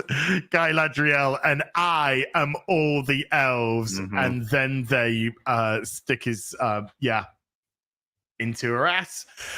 Ginger Jamuka with a membership for 18. 17 says, hey, Asmola and Gary. Always a pleasure listening to you. Are you going to stream Space Marine 2? There will be co-op like in Darkside. I need to give Space Marine 2 a crack. I do need to give that a go. Saboyo Vlad has been a member for 16. Thank you. Big Ease. Scotty with a $5 says, if the show is written by retards for retards, they should just end every episode with lock it in, yay, and be done with it. I concur. The God of Gravy with a £20 says, was lost without you last Friday. I was lost like the Rings of Power producers lost the plot when they made the Rings of Power. Like, seriously, what the fuck? And all I'm trying to say is that Pearl Harbor sucked and I miss you. Thank you, God of Gravy. Noons gifting 20 memberships to the stream. Noons, thank you. Josh Kelsey dropping a 20. Josh, thank you so much indeed, man. Love you, Josh. Fear the Tardo with a $5 says, Tardo watching Mama play Star Wars Mouthjaw. Likes cause laughs lots. Reggie needs play Dustbin. It like Telltable game. So could play. Lock it in. Yay. Oh. I'm gonna do it. I'm gonna do I can only promise one Dustborn stream, and we'll see how that goes. But I will do a Dustborn stream. Just next week I'm back to full power chat, and we're back. All the holiday stuff's over. We're back to full power next week. Justin LW 2001 with the $10 says, vote for Adar, protect the volcanic family, man flesh in every pot and a warg in every cave. Oh, beautiful. No. I endorse this message. Cyberhunk returns with a $5 says, given how they were made and not born, would you say that orcs are closer to mutants, zombies, or robots than they are actual people? Okay. Constructs, golems, constructs. So orcs, probably never definitively, but probably made by Morgoth and Melkor, as a corruption of life to mock Iluvatar. So they were made in that sense, but then they fuck after that. They fuck and have they multiply. They multiply, and that's and in reference to that, they multiply like men, and they even refer to men as multiplying too, at some point. So they fuck. They fuck. They don't grow out of the ground. Aided Clock with a $5 says, at least Adar believes in something. The Ghost DS has been a member for 32. Thank you. The drunk honey. But they're believed to be corrupted elves. I mean, that's pretty much what it is. But there's not like there's lots of contradiction. There's not a definitive origin, and a lot of the debate that was going online was about like they're evil. They're fucking evil. Orcs are evil, but are they irredeemable? Tolkien was never like really comfortable with irredeemable characters. Little platoon stock. Everybody's pointed that out. This has been a debate in the fandom before I was born, and will happen after I'm dead. And you can discuss it all day within the works of Tolkien. But as I said in my video, if you fucking use this shit to try to justify anything in this series, you're full of shit. You're just full of shit. You're gonna point out that there's a line basically that say orcs hate and fear Sauron. They hate and fear him, but they're still evil. But you're gonna ignore all the other stuff like Dan Golf being a made-up character and walking around in Rune in a time he was never walking around, female Sam, female Frodo, the complete assassination of Galadriel's character, Sauron's character, Celebrimbor's character, Elrond's character, that has nothing to do with the lore, but you're going to justify this one thing, and then it's just it's a disingenuous argument. Most of them tend to be disingenuous arguments. The Drunk Honey Badger with a $5 says, hi, please check out my lampoon of FNT True Hollywood Story on Friday Night Tights Part 1. JJ Chili Dogs with a $5 says, Concord PlayStation 5 being pulled from the stores and full refunds and being taken offline. Yes, sir, in 3 days' time. Aw, that's a shame. Aw. Sly Goose 77 with the 2 Canadian. Romulus is the best of the worst alien movies, in my opinion. Movies. Texas Wench with a $5 says, why is English bacon so floppy and gross? Oh! Keep up the great work, bud. You're the sexiest Brit since Austin Powers. I found some good I got bacon in the UK. I like get it, They at that restaurant we went to in the hotel. They got it. It all depends how you cook it. Okay, it all depends how you cook it. If you put it in a frying pan, you're gonna get floppy. But if you put it in a frying pan and you really go for it, you can get it nice and crispy. But if you stick it under the grill, you get it nice and crispy under the grill. So, as floppy bacon or crispy bacon, what do you prefer? I am a crispy bacon guy. Crispy bacon guy. Yeah. So I don't like my bacon floppy. I prefer it crispy. Mm-hmm. Floppy, if it's on a burger, maybe, it's acceptable, but I prefer it crispy. But crispy bacon through and through. Yeah. Yes, sir. Hi, King Fëanor. There he is. With a $10 says, what's up, fellas? Here's some Elvish for the day. Go on, Luva. I speak Elvish. It means day shall come again. It was the cry of Huron Thalion, and he I can't read. As he bathed his axe in the blood of orcs at the battle of Unnumbered tears. Unnumbered tears. I can't read today. It's okay. I mixed up Shocker and Electro too. My bad. Yes, you. I did. I did with the powers. Uh, He's got still like it's basically a giant air compressor for powers. So he would definitely beat Captain Cold because he'd break his eyes. Oh. Damn. So Lopez with a $10 says, I rewatched The Fellowship. In the prologue, the order of the rings that are shown are first the elves. These folks didn't even bother to read the books. They're based on the movies. So lazy. Out of the channel name, I ran out of channel names with the $5. Says, I like how Granny Brimbor told resting bitchface Sauron's plan to make 19 rings in a spooky dream. She literally can't know that. It's all part of the internet. She can smell it. Yeah. She can smell what the kind of Brimbor is cooking. Bum, bum, bum, bum. Banana. What? Okay. J-Mac was a $20. I thought you were going to say something prophetic, and you didn't. No, J-Mac no. with a $20 says, I heard someone on the podcast yesterday say that Star Wars has always been bad, even the original trilogy. So I appreciate Mauler asking for Gary's clarification on Alien. We're living in strange times. It's good that he Yeah. pointed it out. Yeah, because You never know these days what people will come out with. I know. Like, Lord of the Rings is pretty shit. Rings of Power, it's bitching. Don't Yeah. flip that. You bastard. amazing. Amazing. Noons with a 250 AED says, here is to keeping the tradition of orc rape and murder alive. Fuck such a bad series. What a way to butcher one of the greatest works we have. Hail, guys. Hail, chat. Yeah, Hail, the Noons. same people. So the whole dude, there was an article written about it in Forbes about Drinker's tweet and my tweet and then everybody else too. There was a bunch of people talking about like this is fucking stupid, and it's stupid within the framework of the show. And then some people were taking away like the orcs have like saying that we didn't know that the orcs have babies. Yes, but they don't have fucking families. They're not living in the suburbs of Mordor like we talked about earlier. Okay.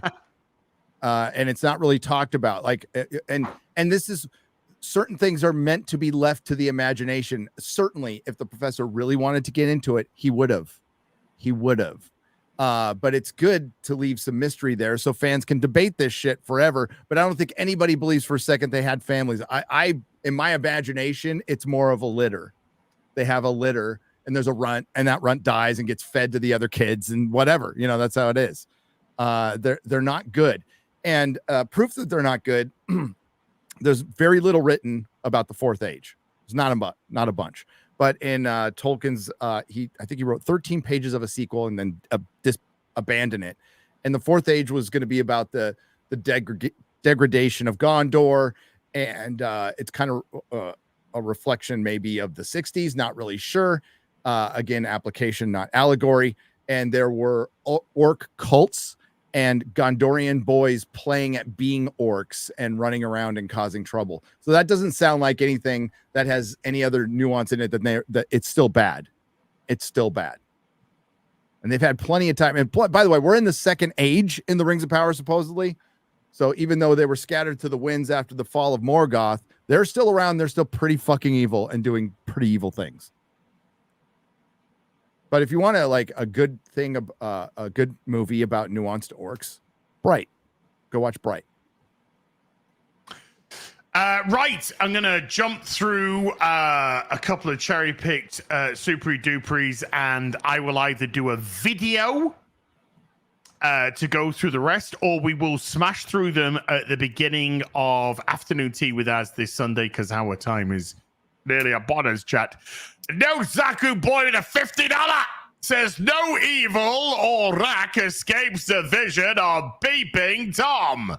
It can't be reasoned with. It refuses to be held accountable, and its ass won't quit ever.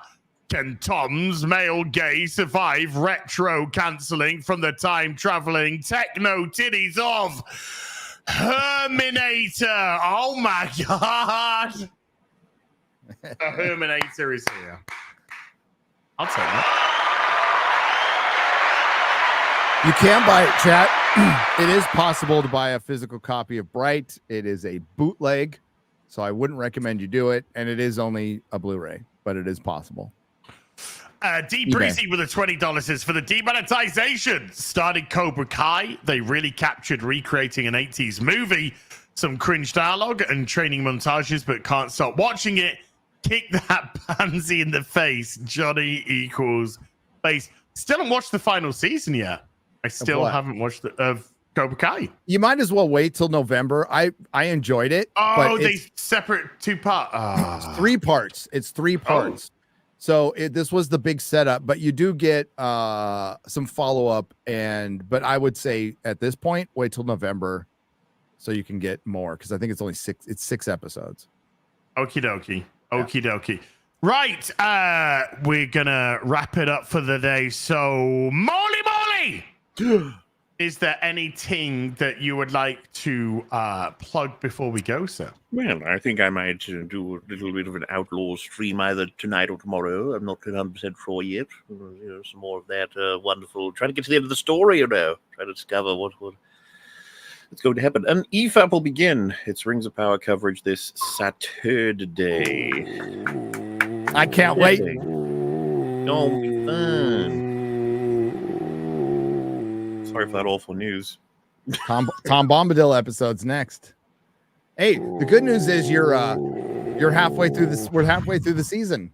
Yep, it's been such a long journey. It's been such a long journey. It has felt long, to be honest with you. Lady G with a $10 says Final Fantasy 16 Deliverance is this month, isn't it? As love you, gents. Must get back to radicalizing young minds to watch Back to the Future trilogy and pray for an abrupt end to communism. I need to finish off Final Fantasy 16. I need to finish it off. Yeah. Giggity. The 16th Final Fantasy. Gary, anything that you'd like to plug before we go, sir? I got a video out. Drink will be on Friday Night Tights. Nooner tomorrow with Chris Gore. Might be moved because I might be on a show with some British guy and a Scottish guy. We're not doing anything. No, it's not with you. Oof. You like that? You seeing other people? No, yes. Behind me back. Yes. Behind my back! So, yeah, I might be on that unless there's some breaking international news that will bump us, which would be understandable. But, yeah. What does this even mean? As likes his bacon like his men. Big, hard, and brown. What? It means what it means. With What does tits. With big old titties. With big old titties. So, chat, I will Not right, chat. He said British as. Oh, funny fuckers, chat. Funny. So I will either do a video to do a super chat square up. So if you haven't had your super chat read out today, first of all, massive thank you for supporting the channel. Secondly, I will either do a video going through that, or at the start of Afternoon Tea with us this Sunday, I will go through those, and then we'll have a bit of a Starfield retrospective. 1 year on from the Starfield rant this Sunday on Afternoon Tea with us. So massive thank you to everybody who came to watch today. Moderators, thank you so much indeed for giving up your free time. Everybody who super chatted, membered, remembered, gifted memberships, thank you so much indeed for supporting the channel. We will all be back with some more stuff very soon. Until then, you take care. Goodbye, Belubo. Bye. Bye.